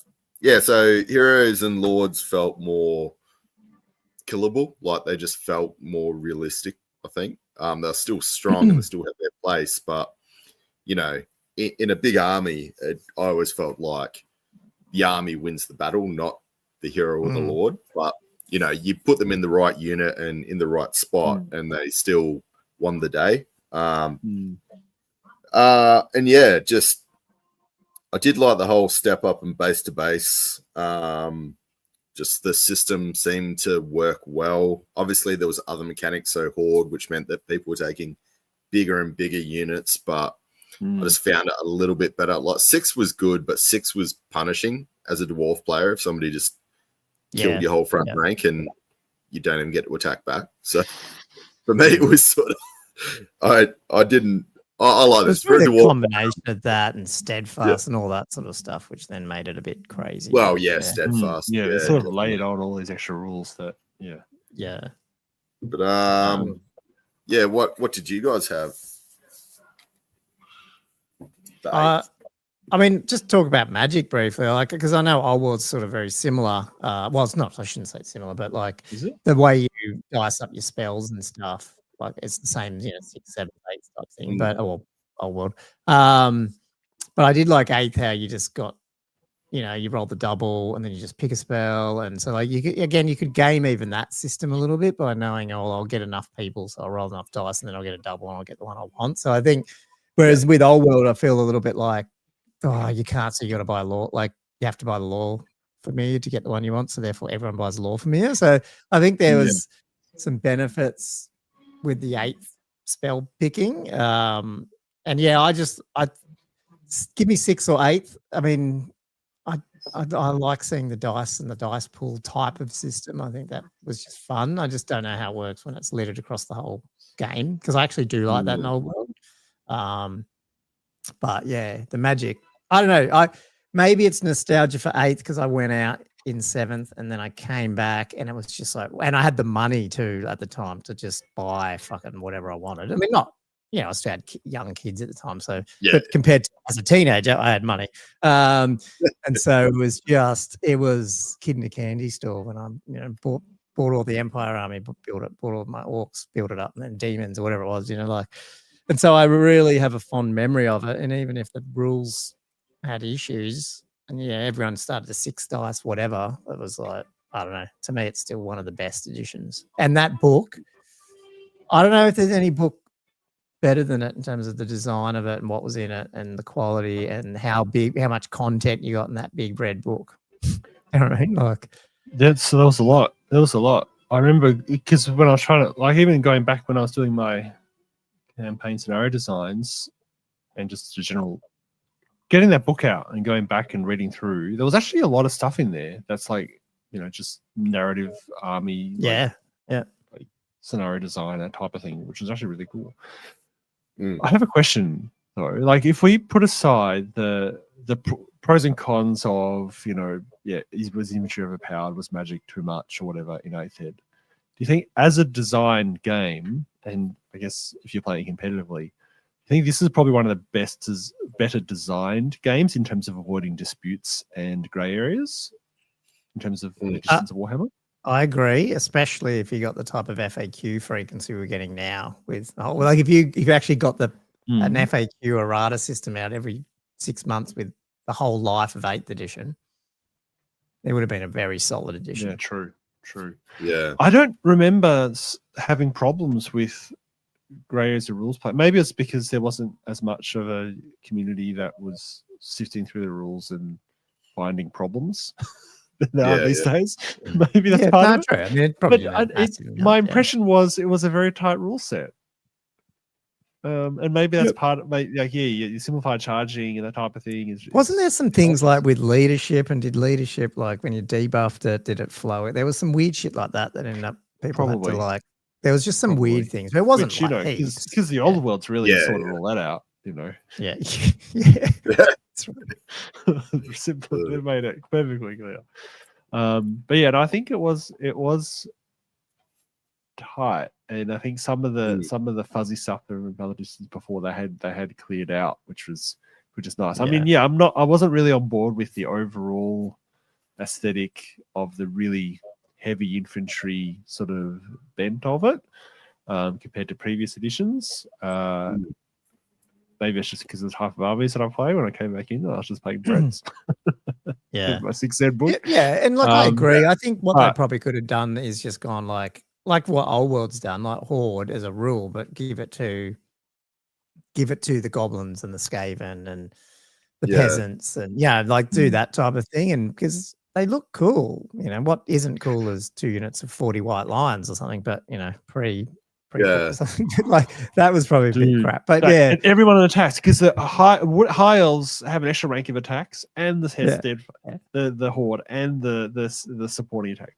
So all 4 of those ranks are fighting, and it's 10 white. Yeah. It's nuts. It was nuts. Yeah. Oh my god. So, that's what I mean. Like the problem's not horde. The problem is just how it was sort of rolled out everywhere. It's just if you had 10, you get horde. So I think well, that was like steadfast. Like you could have steadfast on Skaven slaves and. This giant unit of 50 Skaven slaves you could never get rid of. Like there were those issues. Sure. Because even if you flank it, the steadfast is unaffected by flanking, right? So that takes out already that nullifies one of the major important rank and flag elements whole thing. Yeah. So I feel like that steadfast was in itself by design a problem there. Yeah. I think you could. And then you need like 2 full ranks or something to. You had to. I thought there was a mechanic where you had to. I think so. Isn't that 9th age? Was it over? Maybe it was over 9th age. Far out, maybe. I don't think I said. You can never break steadfast. I thought it was if you outnumbered him or whatever, or not. Yeah. Okay. It's only one of you can be. If you had more ranks, you're the one who's steadfast. Wasn't that how it worked? Something like that. Yeah. Jeez, I can't remember. I should play it again. We should really remember this. It seems important. Well, let's give ourselves a break. I haven't played it since 2015 or something. It's 10 years ago or more than that. Back in the day. Before we hit 9th age, if we are going to do it, Karash, which is Crash Test Dummy, asked a question. I love quickly. Crash Test Dummies. So he was going to say, which rules or additions are best left in the past? I reckon we could all quickly smash one out if you're going to say an addition. I'd say 7th personally, but it's saying which rules or additions are best left in the past from Old World, like from just whatever we just talked about, or from Old World. How are you answering that? Oh, I'd say like the ones in the past because they're, the one you're not going to play again ever, I suppose. I reckon counting wheels and stuff on a charge should be left in the past. Ooh, the current rule. The current rule. Leave it in the past. Bring back 8th. Just give me a number. Let's have no debate. Yeah. I reckon. Let's just so steadfast, which hilariously would be my answer. So just to clarify, steadfast was whoever has the most ranks is the steadfast unit. Yeah. If you have more ranks than your enemy, then you're steadfast. So regardless of being disrupted, regardless of anything, you just can't lose something more ranks. So, and there's a lovely image of a massive unit of goblins with a big unit of halberdiers in their flank, and it's like this goblin unit is steadfast, so it's like great. Yeah, okay. I reckon the other one, I'm gonna keep hitting 8th Ed because there's a lot of stuff I didn't like about 8th Ed. Was BSBs letting you just re-roll all your psychology tests, like just nullifying the effect of made it really pointless. True. I like I having agree. Yeah. relevant psychology. Yeah, and they pulled that back a little bit with Old World, didn't they? Let you take break tests, where I think 6th ed was even more punishing. So, well, similar. Like 6th ed, you re-roll the break tests as well. hang on, sorry, which one? Hang on, is it exactly the same? I thought there's one missing. Maybe I'm wrong. I thought BSB. I think you can re-roll panic extra. in so the other way around. Sorry, Old World you can do fear, terror, panic, break tests, whereas 6th ed was just break tests. It was just break tests. That's all you can re-roll. That's what. Sorry, I had it around the wrong way. Yep. Yeah. But it's not all inclusive for Old Have World. Have you got one, Andrew, or did you say one? I can't remember. Oh no, you said 7th. That was the whole edition, though. Yeah. Sorry, left in the past. I was looking up Steadfast. Misread it. I misread the question. Additions, not editions. So A, not E. That was me just having a moment. I've got another one. Go. Yep. Yeah. Did you read it though? No, you go, Andrew. Then I've just read No. I'm just doing the editions of 7th. That's me done. Oh, okay. Because you've just when you've said that reminded me of something.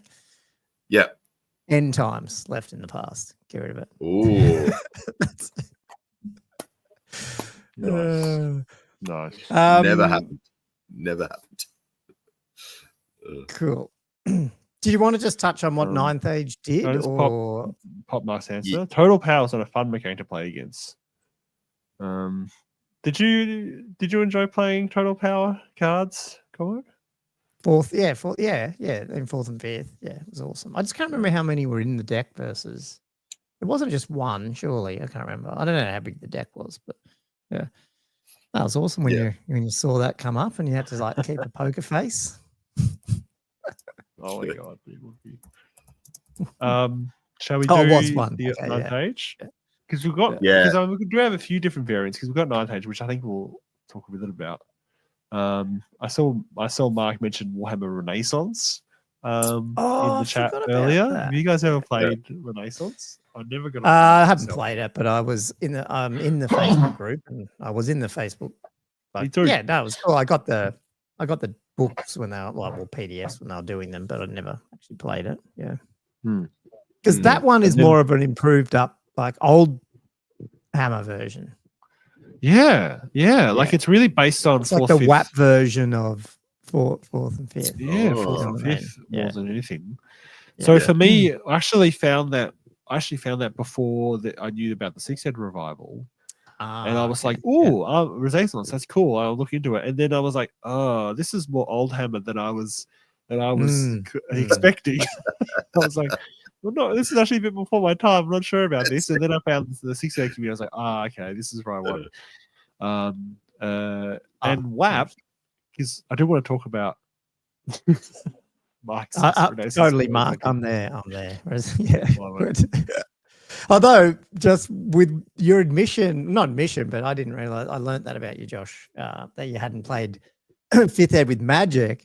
Whenever we're next Castle Assault, if I can, the Friday night, we have a 5th ed game with the Magic cards.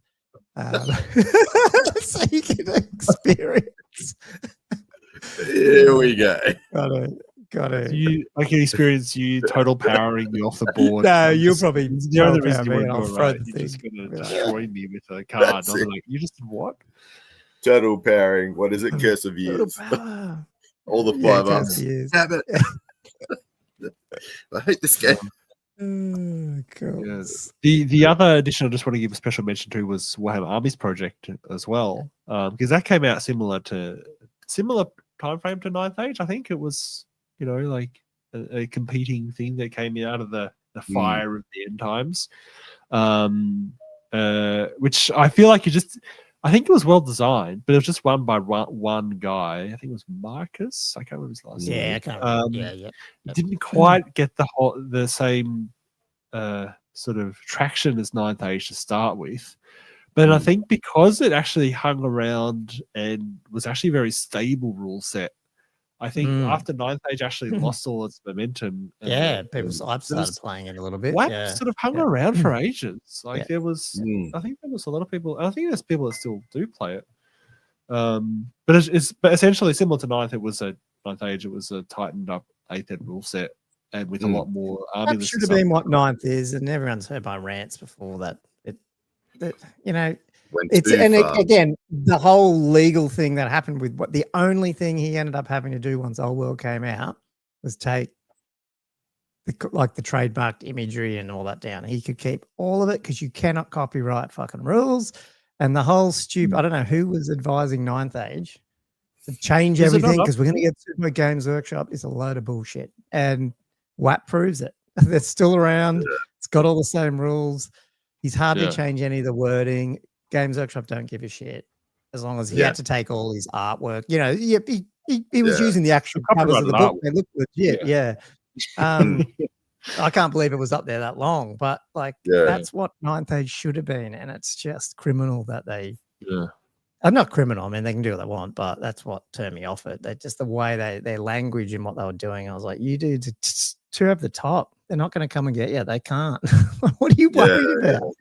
Yeah. No, I really enjoyed WAP. I only played one game with it. I think I played against my cousin and brother, just had them in for a demo game. And it's the structure of it's like 8th, but it's the steadfast is tied back a bit. The BS shooting more matters. I think that he took out the long range modifier entirely, which is quite cool. Yeah, I don't know. He just rebalanced the stuff. He pulled back some of the magic, pulled back some of the infantry, and so it's basically like the essence of 8th, but in a nicely balanced form, without deviating too far from it. Anyway, it was still Warhammer. When you played it, it felt like you were playing a good version. I really enjoyed the one game I played of it. Let's love it. The one game. Bobby Gherkin says Ninth Age was like eating chalk. It was so weird. Sorry. I like Ninth Age. I played that. I loved really the first one. It was awesome. Yeah, we did the Biv 1.3, I think. Yeah, I think it was awesome.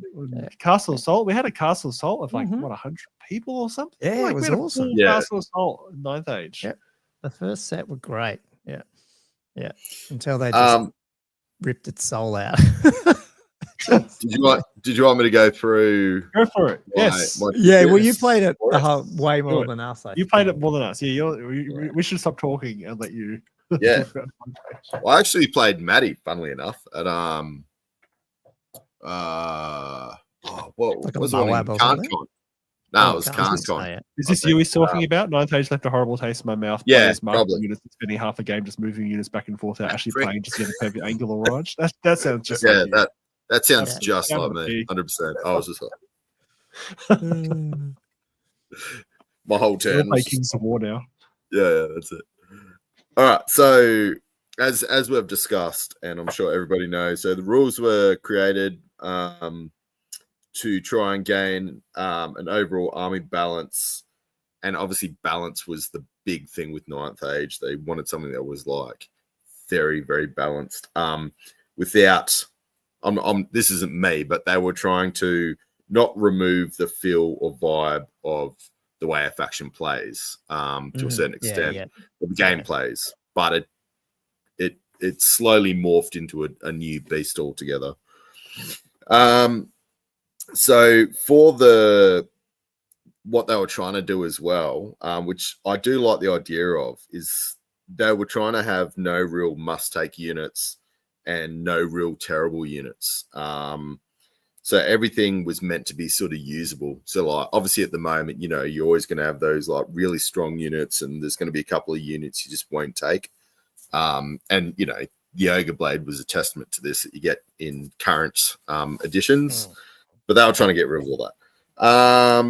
But yeah, so I think some things that were good for me personally is just the rules did seem to work a lot better to a certain degree, just the basic rules, because they put so much into it. And the rules themselves, I didn't mind at the start. Like you guys are probably about the same. It felt like a refined 8th edition. Yeah, that's fine. Yeah. I was on the Orc and Goblin. Sorry, not the Orc and Goblin. The Battle Scribe. I used to do their battle scribe team. updates Yeah, for first, second, something. Yeah. Oh, thank you very much. Gomo helping their community back in the day. It's good to have those people. So yeah, for me, I thought that the unit movement was quite clearly defined and seemed very clean. That was one thing I did take out of 9th, which I really did like. Because one thing with 9th is they did explain stuff down to the nth degree, to a certain extent. And for movement, I think just the explanations of that were just really, really good. And then the other thing that I didn't actually mind is it's a bit of a weird mechanic, but when they brought out the Veil tokens for Magic, so basically the way that you do like your Magic dice, you could get these Veil tokens, which were like you could combine them. It was a bit of a weird mechanic, I suppose, if somebody's not used to it. But because I played it for quite a bit, it wasn't that bad. But you get these Veil tokens, and then you could turn 3 of those into an extra Magic dice. So you got so many Veil tokens. And things could bump up the amount of Veil tokens you could have.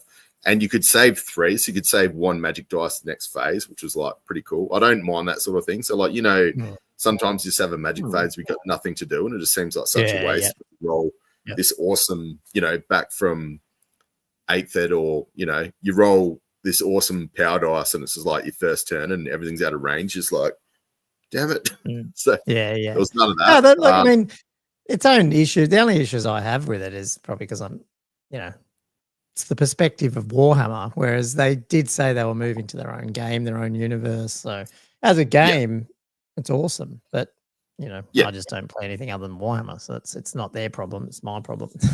But yeah. Well, that's it. And the amount of rule changes that were coming out was just turning people off. Like it just seemed like every, 3 or 4 months there was a big update, or every 6 months, it was just these constant updates. I printed out a lot and laminated a lot of Magic. Yeah, I know. And then, fuck, it updated. A bit of rest. We've got this solid rule set, and then it just seemed like it wasn't that solid because they changed it 6 months later. And it was just, The only so saying a major FAQ every 6 months. Oh dear.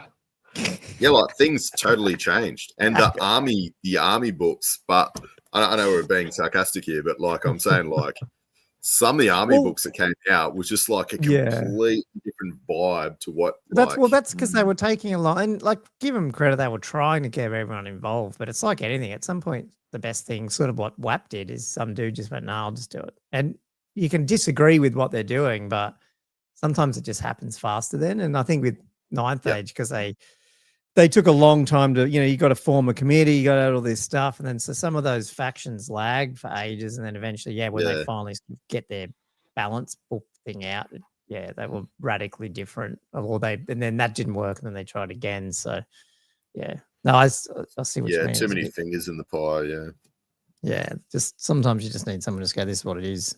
But anyway, it's still going. But what do you think, guys, about and this affect any of you guys? I don't know, but it affected me.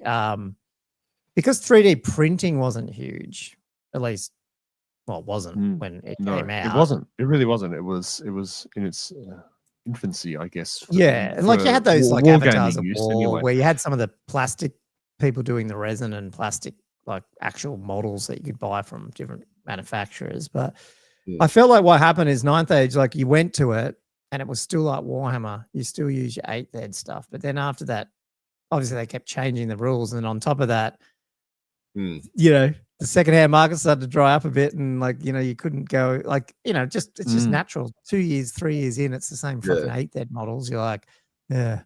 And that was probably what killed it a little bit for me as well, that it was just there's not going to be anything new here. On top of that, you're ripping out some of the soul of Warhammer. Yeah. And so I walked away.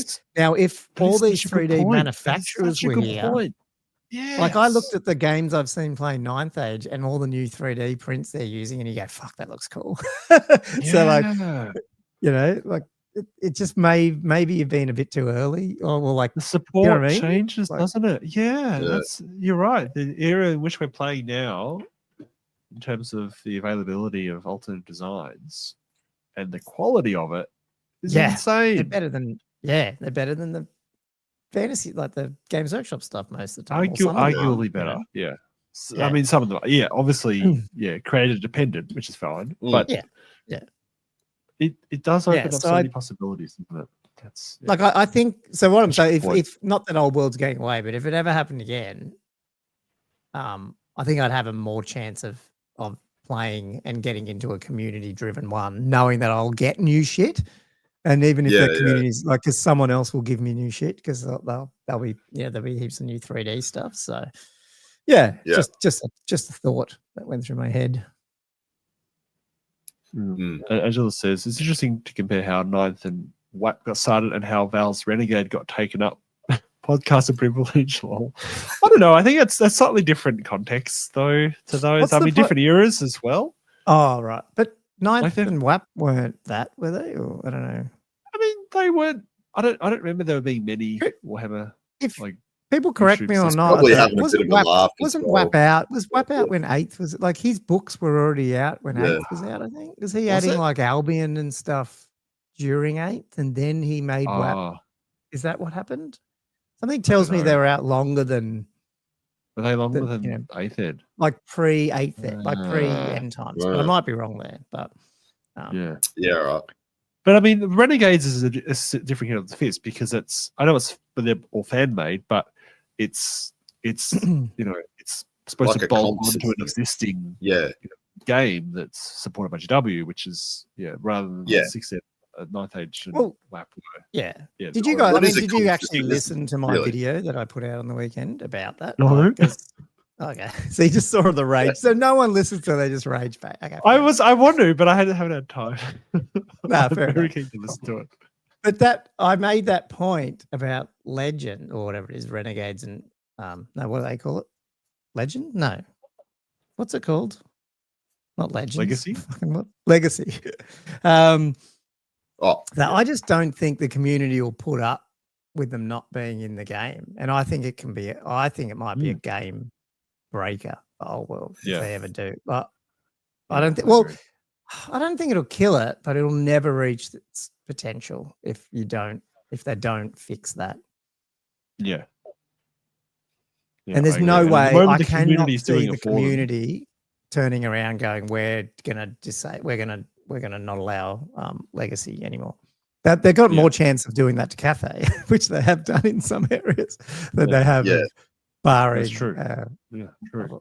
Because if it comes down to it, if they do a whole new refresh and they still don't release Legacy, we're more likely to end up with a fan-made full army list for those factions if they still refuse to support them. If they make it so incompatible that you have to start afresh, that will happen. Yeah. I think it will. I think the support is there. That will happen. Yeah. Yeah. And then Mark just said, "Stop worrying." I'm not worrying. I'm just being more, what do you call it? Aggressive to Games Workshop there. As a shareholder, sort shit out. Yeah. Anyway. Mark's just saying, it's happening as Mark's words. Yeah. We always hold him to that. Yeah. Anyway, that was our walk down. Yeah, I mean, we didn't touch WAP as such, but we did talk about it. There's just when you start going through the rule books again, you're like, man, they're quite. Especially did you guys find like the later rounds are bigger? Like my earlier ones were quite small, at least 4th and 5th. But you get there's the book thickness. Yeah. I think 8th is the biggest of a lot. Yeah. Is the Old World bigger than the 8th? I think the 8th isn't that thicker than the Old World? Yeah, I think the 8th is just the peak thickness of all of them. Thick. But the games are longer too. Like it just seems like as the editions go, the games don't get simplified; they just get almost bigger. Like do you think like the Old World's bigger game than 8th? That's an interesting point. Was 8th slower or faster than 6th? Though I feel like it's faster depending on the. I think the points limit started to go up with 8th, but. I reckon 8th was longer because not only were there a lot more models on the board because of a lot of board stuff going, get rid of them. Steadfast, I think, would drag things out and things would just break and get deleted. You're always rolling more dice in 8th than you were in 6th. A lot more dice. That's so good. Yeah, that's a lot more dice, and then re-rolling. Always things first. 3's to hit, re-rolling once to wound, re-rolling, and another 10 dice. Fucking high, fucking hell. It was a lot to roll. You buckets of dice. Yeah. It's not as bad as 40k, but it's still fun. Everyone loves a good reroll. Everyone likes a hag tree fetish. Yeah. Yeah. Okay. Gosh, let's move on. Got a couple of questions there, I think. Let's get. There are some questions. A couple of questions. So one from earlier this week, but hello, from Firebird 7137 Adam. He put this up like 4 or 5 days ago, but I managed to pull it in. Didn't forget about it. It's been a while since I posted here. So if the deadline has passed, or this has been discussed in a previous show, please disregard. But I'd love to hear the guys' top tips on running a beginner-friendly escalation league for Old World. I'd like to grow my local community, which plays mostly 40k, starting in the new year. Thanks. Well, Andrew, I was going to say Josh is the person to ask about that. I mean, I know it's not Old World, but you've been running one for narrative one at least for ages. Narrative campaign. It started off. Having said that, isn't the new book got that? The latest one? It does. It does. Such a topical thing. I haven't had a chance to actually read it, or see the screen caps or anything. Stewart Miniature Realms does talk about it a bit and just say it's really. He says it's just really cool. It doesn't actually give us any details about it. Oh, I didn't know. I haven't actually watched it, but yeah. Like, I watched his video, but and he just like shows some zoomed out photos of the book, and I'm like, Stu, I wish I could read those. I mean, look, I ran a slow grow years ago for 8. The thing is, it's just you just have that set. I mean, it's as easy as start simple and move up. And I know there's a few that do 500s at a time, and you go 500, 1,000. Sometimes that's a little bit too much. It's easier to do 500 points of a character, but suddenly when you got to, if you're running Night Goblins, 500 points, it's a lot of painting. So I feel like you might want to stretch it out a little bit, but you don't have to go it's that balance. If you do something that takes all year, you'll lose heaps of people. You need something that's going to be in that 4 to 6 month range, I think. Where people... Mike said Stu has the second video up now, Battle March. And apparently it goes deep into it. So my apologies. There you go. I think that's a good point. I feel like you don't want to overcomplicate things if you're trying to make it beginner friendly. It'd be interesting to see how the Battle March stuff is designed. But you don't want to bolt on too many other sort of rules. Otherwise, they're not actually learning the rule of the game either. Yeah, because they're actually trying to just get, especially, and the Old World is a big mouthful to learn. So if anything, I'd be actively trying to simplify it. And even if it's not balanced at that lower one, or you're playing some weird rules and one's way better than another army, it helps people understand that, but I'm at 500 points. So when I get to 1,000, that'll settle down. And not whereas if you try and mask it all the time, I feel like you're not playing the right game then anyway. So, follow along with whatever rules and comp systems Games Workshop give you in those arcane journals. But like saying, keep it pretty close to the game if that's your idea. If your idea is to play 750 points the whole time, well, that's a different kettle of fish. But, and I think in terms of the cadence of it, you don't want it to, I feel like, especially if you're doing it as a slow grow type thing where people are trying to build up a little bit of their army and that kind of thing. You know what? I feel like there's nothing wrong with just taking your time and just doing, relatively smaller increments. I feel like I feel like jumping 500 points is you're sort of rushing. You just want to just enjoy the road. I did mine 200-point increments every month, which is actually quite slow. You could do 250, you could do a bit more. But those small value games are actually really fun. So going, doing 400, 600, 800,000, if you want to do that, or even 750, 1,000, 1,250. I reckon that's fine, and if you do want a once monthly type meetup, I feel, just to try to keep the momentum going. And maybe having some kind of way of chatting between the rounds so people can see what their work in progress is and that type of thing, and sort of creating a bit of a... That's a good point there. Having something online. Good community. Get like a Facebook Messenger group or something where you're all chatting all the time and posting up pictures of painting. And I think one thing is with a slow grow, especially for new guys, I think you got to be really lenient on painting. Just people don't always have the time. People struggle. Absolutely. People don't know what they're doing. So, I mean, as long as you got an assembled Doesn't matter. I'd run with that. As you try and say, just we'll try and keep stuff painted, but if you don't have time for painting, just accept. Yeah, you don't want them not turning up because they haven't finished like a unit or whatever. It's like, no, turn up and play game. Yeah, exactly. Yeah.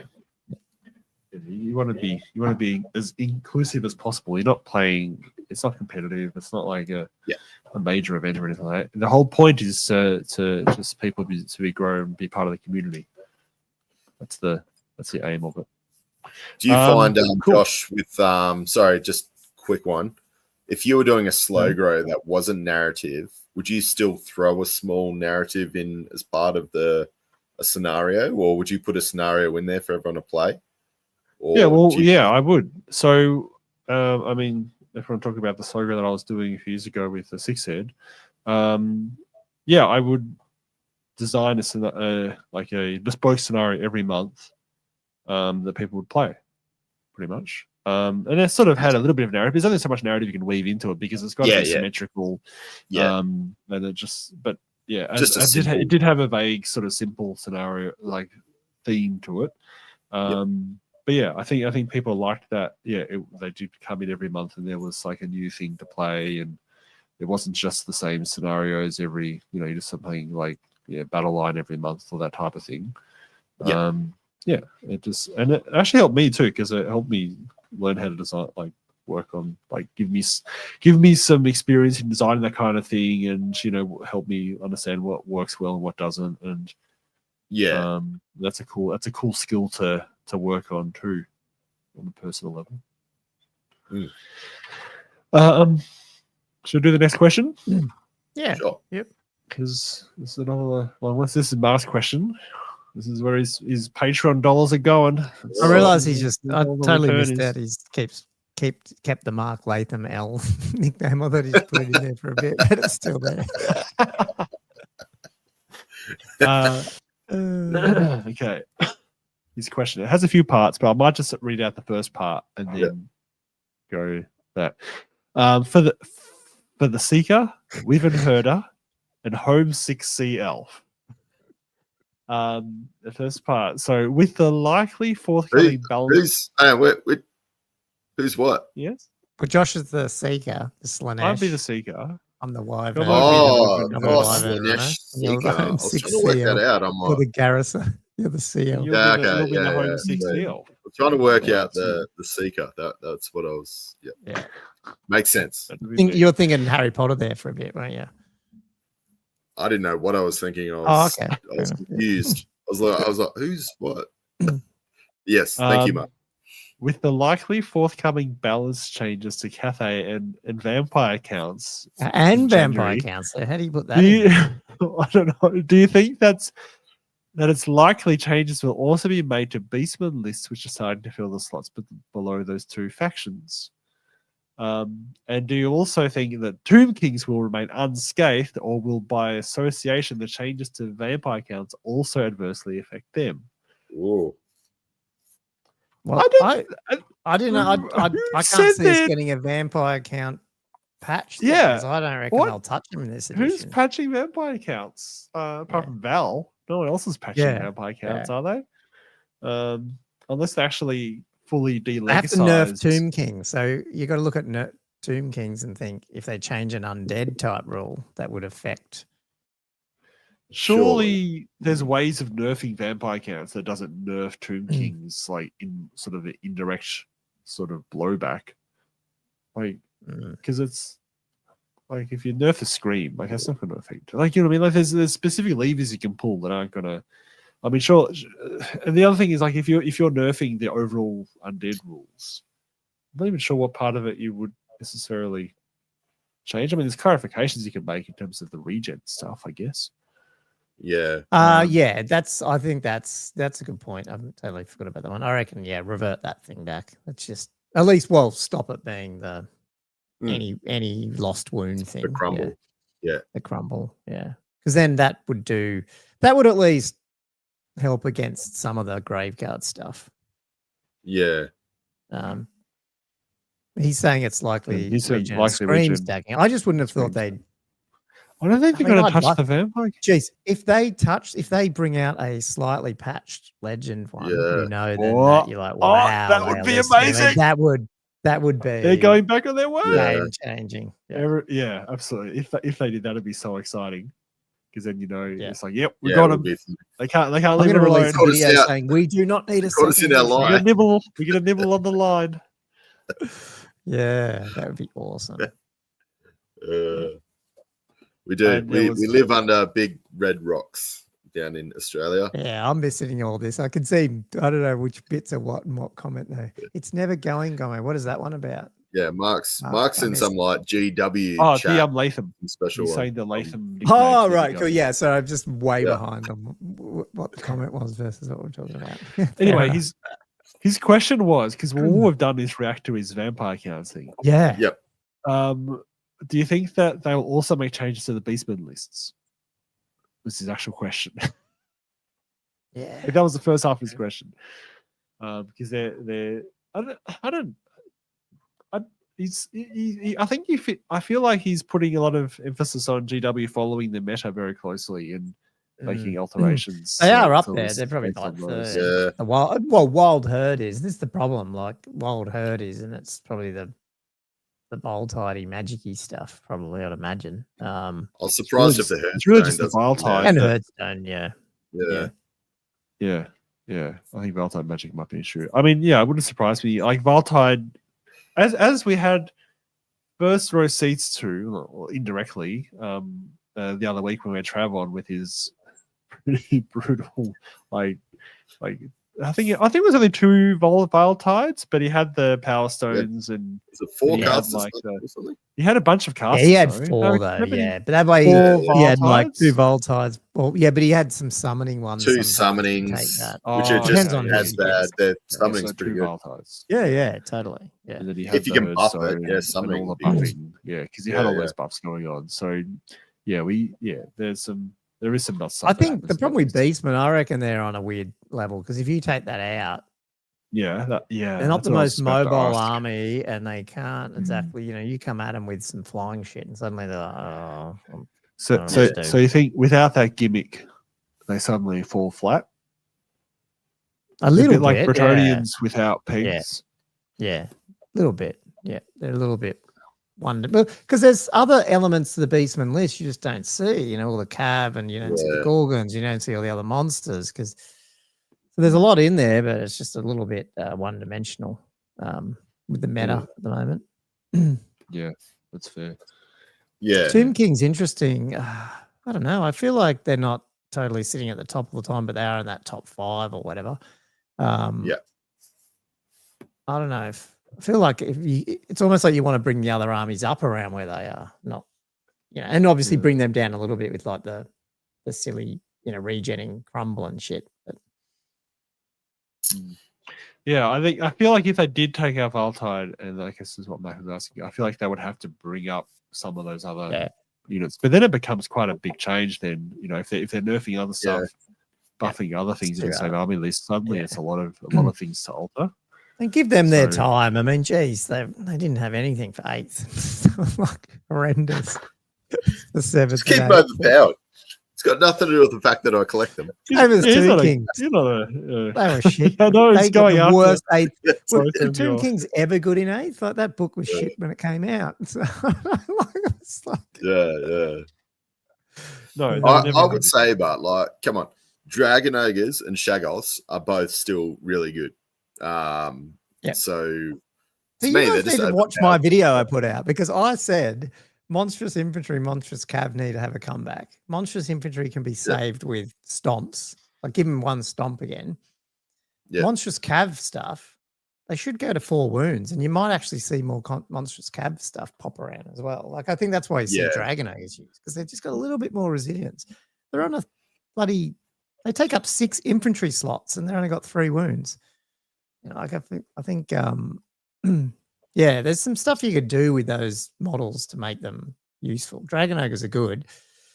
They're not yeah, you can't take magic items on them. You can't, you can't take command in them as such. Like, so they've got some weaknesses, especially when you talk about scoring and things, things like that, where if you're not just destroying the other armies, suddenly they're not doing a whole lot. The Dragon Ogres, if they don't get to kill people, if they're stuck not killing someone, they're sort of like, well, what am I doing?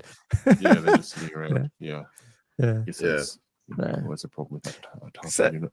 I've got one. I'm going to ask a question in a minute as a Patreon question. Right then. Okay. Well, I've got the other half of his question because I haven't even finished. Didn't I add one, Josh? And have you taken it off yet? What was that last one? I thought I added a Patreon question somewhere. Maybe that was a dream. Keep going. How hyped are you for Warhammer Quest, and did you each buy a copy? Do you consider a good value for money, or like a very vocal minority, is it simply a hike too far? Cheers. Is this the new one or the old one? The new one. The new one. Yeah, with the Brett dude on it. Well, it looks like a Brett dude. Age of Sigmar, isn't it?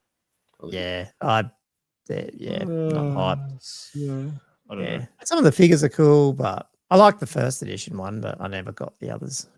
Yeah, I'm not keen on. I don't know. I just don't have time to play that stuff, so I just don't. Me neither. I have good intentions of playing it, but I never do. I've got that's our hype level. Yeah. Battle I'm going to Masters. try to get my 40k going and my Horus Heresy. That's my next one, just because. Yeah. So FYI, we have a sibling channel popped out that Cam runs. It's called 40k Fanatics as well. So go and sign up to that. Search 40k Fanatics on YouTube. Nice. Yeah. Blow up about his AI. You'll love it. Yeah. That's right. Okay, I got to ask a Patreon question. Do you think this would be a major change, sort of? Are you asking your own question here? I just thought of this the other day about infantry. I was thinking about infantry and balancing. Have you paid your Patreon dues? Yeah, for this privilege. Hopefully, yeah. Do you reckon? Like everyone takes great weapons. Great weapons seem to be so used and upgraded when they can be used most of the time. What happens if great weapons were just +1 strength and not +2? Would they still be great and would still like +1 strength but -3 armor piercing versus like spears would be more, extra ranks fighting, and then sword and board were more defensive? Like, would you actually get more of a play with? Maybe you could nerf one of them. Maybe it reduces either its strength or its AP by 1. What if it was +2 strength but only 1 AP, or vice versa? Yeah, vice versa. Ooh. Yeah, probably vice versa. +1 strength -2 AP. Like, isn't that the point of why they decoupled it in the first place, so they could do that kind of thing and make it interesting? Yeah. Because I feel like glass, but they just don't such a as big. well. So, Mark's saying people would use halberds or flowers. Yeah, you'd have to come up with like a combination there of stuff. But I feel like I reckon if it's still AP2, that it still has its place. I actually kind of, the more I think about it, the more I like dropping its Pippa strength. Yeah, and Mark agrees. Yeah, +1 strength, +2 AP. I reckon it's still. It just give you a little bit more of a chance. I don't even know why. I was thinking about something else. I was like, oh, it'd be cool to like go from. I think it's just because like you got a strength 3 dude who goes all the way to strength 5, or a strength 4 that goes all the way to strength 6, and it's such a massive swing. I was probably thinking about when I was looking at some of these old editions, and I was like, especially when you couldn't hurt stuff like above a certain strength, I was like, man, maybe that's why they were +2 at the time and they just stayed there. I like that for a simple change for what Angelus just said. So make strike last non-modifiable. So you're literally going to be going last. Unless the other person's... like regardless of charging, so and you everything, can't get the last. Yeah. Oh yeah. I like that. Because I think that in terms of the core of the game, I think there's no reason why we shouldn't consider nerfing the great weapon in some regard, because it just outstrips everything else so much, like all the other mundane weapon options by so much, that it'd be cool to see the other things more taken by characters, I guess, because it's such a go-to weapon. Yeah, it is. Yeah. Yeah, it always was has just been. a weird one that Like popped it's up, probably in my brain. in the theme of our episode. Should have named it Great Weapons, the ever-present mundane weapon that always kills everything. Past all editions. Yeah. Across all editions. It's never changed. Unchanging. Lance or Anyway, we're getting close to the end of the show. Lance I've got as well. I don't know if you guys have any hobby, but I want to just talk about quickly the news. Is this actually getting released? Hang on, where's my screen? How do I take off my old screen? Remove. Let's go to that one. Are you guys excited about? Is that this week? Or it must be. If this came out this week, is the Trollslayer limited edition book? Do you want me to bring this up? Yes. Oh, sorry. Thanks, Josh. There we go. Thanks. Woo. Who's going to try and get this? I reckon this is going to sell out in like no time. I just want to see how much it is in Australia. Wow, It's a bit of a gimmick, isn't it? Yeah, it is, but it's Trollslayer. Oh, it's a massive gimmick. Okay, good. I'm glad you guys agree about that. You're going to buy it anyway. Total gimmick. Might buy it anyway. What are you talking about? It's a gimmick. The whole thing's gimmicky, really. Gimmick. But I love it. I'm all in. Probably already sold out. Yeah, I know, probably. Yeah. But anyway, that's the only old worldy news I think coming out, at least at the moment. Although everyone should be, this weekend will be the release of the well, they're called the Marauders and stuff. The Marauders and whatever the other journalists can bloody remember the name. Yeah. Yes. Nice. Yeah. So that's all cool. Good. Yeah. Happening. Was there another novel coming out as well or something? Another it's the redo. Oh, it's like the rebundling and selling of the Rise of Nagash. Okay. The series. And so funny because I was in Frontline Hobbies yesterday or the day before, and this dude came in and asked one of the staff members about it. Like, and he's like, and I heard him just start crapping on about how it's Nagash in the end times and he's doing this stuff and blah blah blah blah. He just kept talking, and I was like thinking, it's the whole Rise of Nagash is like the King Priests, whatever they're called, or whatever they are. Yeah. Like, this is early stuff. It's not. Yeah. I think the shop dude thought it was AOS stuff, and this other guy's going, "Oh, okay." And I'm thinking, I didn't say anything. I said, "Oh God." Yeah, these people who. You should have said that. You should have got to go. Well, I said, "You know who I am." It scored him. I felt sorry for him. I felt like the guy was a bit disappointed. He came in to sort of think about getting some, cool Warhammer fantasy book, and the dude's talking about AOS to him almost. It's like, oh God. Yeah. Anyway, it's probably pretty funny. But it was. Anyway, I think is that our episode? I think that's our episode. We're not doing Andrew's hobby. Oh, sorry, we got hobby. Do hobby if you want. I do. I don't have any hobby. I will. I've got. Go for it. You do yours. Do you scheming? Were you? Is that what you're saying? Yeah, I won't get into the scheming, but I'm just trying to work out what you guys think about this. So I've got a couple of Iron Demons printed up by Gomo. Thank you very much. I went to assemble them, and unfortunately, it comes with like this bull's head. Do you remember what the brand was? Not the brand, not the file. Who's the creator? It's the artist. It's oh God, hang on. Let me just go back. Yeah. They do either really good stuff or really bad stuff. White Angel Miniatures, it's called. Yeah. That's right. Oh, yeah. I wouldn't miss that. Thank you, Gomo. So yeah, I got their Iron Demon. And anyway, the front is pretty long and it's well over the base of 100 mil. So I've taken that off and I was actually just going to like run a shield. So it's kind of like over the front of the engine. But what I've actually done, I went digging in my bits and pieces and I found two, what are they? What are the Chaos Dwarf cannons? The big ones? Oh, the Earth Shaker or something? Or Nah, the other one. The Magma one. The one they get is Chaos, like actual. Oh, oh God, the one that walks around. It's a skull cannon, but it's not skull cannon. That's so bad. The big cannon. Yeah, I know you know. Oh, you know the one, the Chaos one, but it's got Chaos Tool. The Hell Hell Cannon. Cannon. There you go. Yeah. Oh, jeez. Thank It's you. late here, Black Sigil. I know it's late over there too. It's but so still, yeah. God. So I had a couple of Hell Cannons laying around, and then you got a couple of them. Yeah.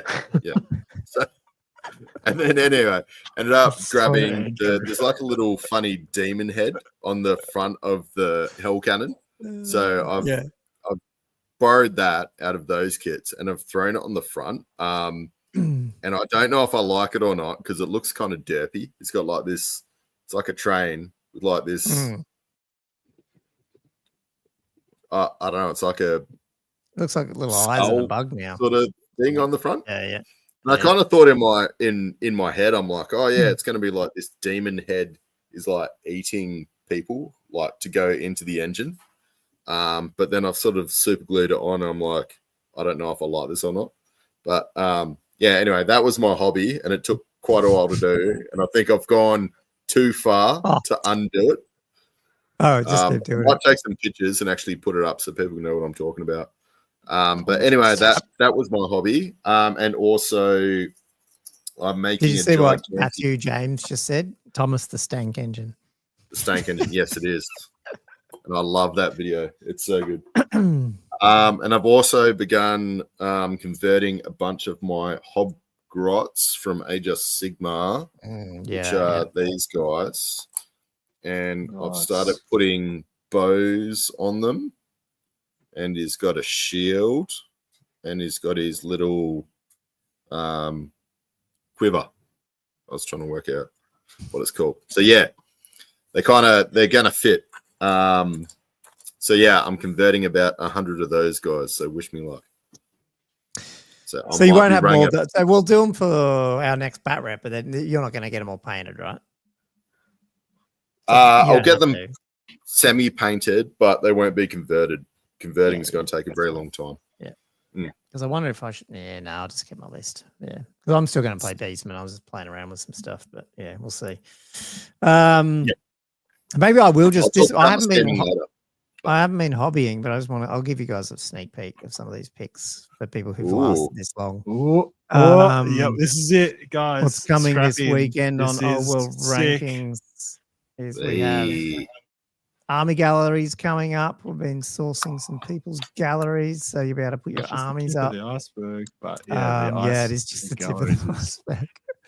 So that's coming this week, hopefully. So if you guys start getting your army picks together, because you can put your army picks not only just generally, but you can also put them against your tournament. So that way you can show off your army that you took for that weekend and vote and all that sort of stuff. So a little bit of hobby into the tournament scene. That's what I'm hoping.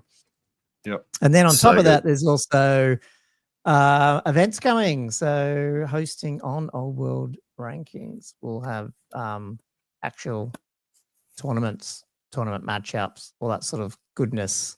Battle board. I'm calling it the battle board. It'll have everything up there. Battle board. So yeah, everything's going to come through there. This is incredible. And there is an Easter egg on here that you can see if you want to pause, because I'm not going to talk about it, but it is on the menu there. So anyway, if you see it, you see it. If not, the green. Talk about it later. Yeah, you see that? Basically, it's going to do everything. So, keep watching this space. Yes, that's right. Yeah. Unfortunately, it's the digital side's taken my hobby. If I turn my monitor over, my Cathay balloon is sitting there where it was a month ago with 5 crew members half painted under it. I'm like, I've got to finish. You're doing God's work, Gomer. You're doing God's work, bro. You are. There's always got to be someone doing the hard yards. Yeah, it'll be almost done, and then once it's done, it'll be done. Once it's done. Yeah, that's right. That's right. But I did just register 40K rankings, AOS rankings, and heresyrankings.com last night as well. So. Some aspirations. Never ends. It never ends. If you're going to take them all on, you might as well take them all on. That's it. So, anyway, wait, do they have rankings? Wait, 40K doesn't have that kind of rankings things, but it's shit. It's time to shut them all down. Yep. So. This goblin is taking over the world. Anyway, we'll see how we go. Cool. I think that's episode. I don't even know what number was it. 121 something. Well, you didn't put it in the title. I don't know. I know. I can't think remember. It was 120. I feel like it. I got to miscount at some point. Last week was 120, so no, it'll be 121. Yeah, it's 121. Yeah. There you go. It's thanks for watching another Those episode of Old World Fanatics. 121 in the books. We are getting close to Christmas. We need to sort out another Aussie catch up. We will have to do some messaging for some of the other dudes out there and get that done before Christmas, hopefully. So we'll see how we go. But yeah, thanks for listening to us ramble again about some old nostalgic. Oh, there's my nostalgic stuff. And then with all the new releases coming out, I think we'll be chatting probably some chaos next week, I'd imagine. Once we get our hands on the book and stuff like that and start seeing where this game is going. Yeah. Anyway, please. True, it'd be good to hit that. Yeah, I want to actually. Yeah, 100%. We need to do that, Andrew. We need to play some small ones too. Like smaller games go up. The Path to Glory stuff, though, as well. Like all those slow grow. Yeah, Mark said slow grow. Get it. Yeah, 100%. Yeah, it might help me get my Cathay done, or I'll just put a Cathay list into SummerSlam, and then I'll have to get it done. So. I don't know. Yeah. Sometimes I just need that type of motivation. I don't know what you guys are like. But... Yeah. Anyway, that's episode 121. Like, subscribe on the stream, please. And yeah, sorry, we missed the shout out. We are on the last month of the Slow Grow paint in the Old World, what's called Warhammer Old World Discord. I think it's like scenery and stuff. I mean, well, sorry, Mark Langley, he can tell us. I think it's more of sort of supportive and scenery and objective stuff this month. But yeah, it's also finish your army. I didn't get anywhere much with mine, so hopefully we'll kick a new one off in January and I can finish the Cathay and whatever else is coming. So but thanks for listening to another Old World Fanatics. I guess keep us watching the videos and all that sort of stuff, but keep subscribe, share us, and keep rolling some dice, painting some minis, and I guess we'll see you next Monday on another episode of Old World Fanatics. Thanks, guys. All right. See you next week. Ciao.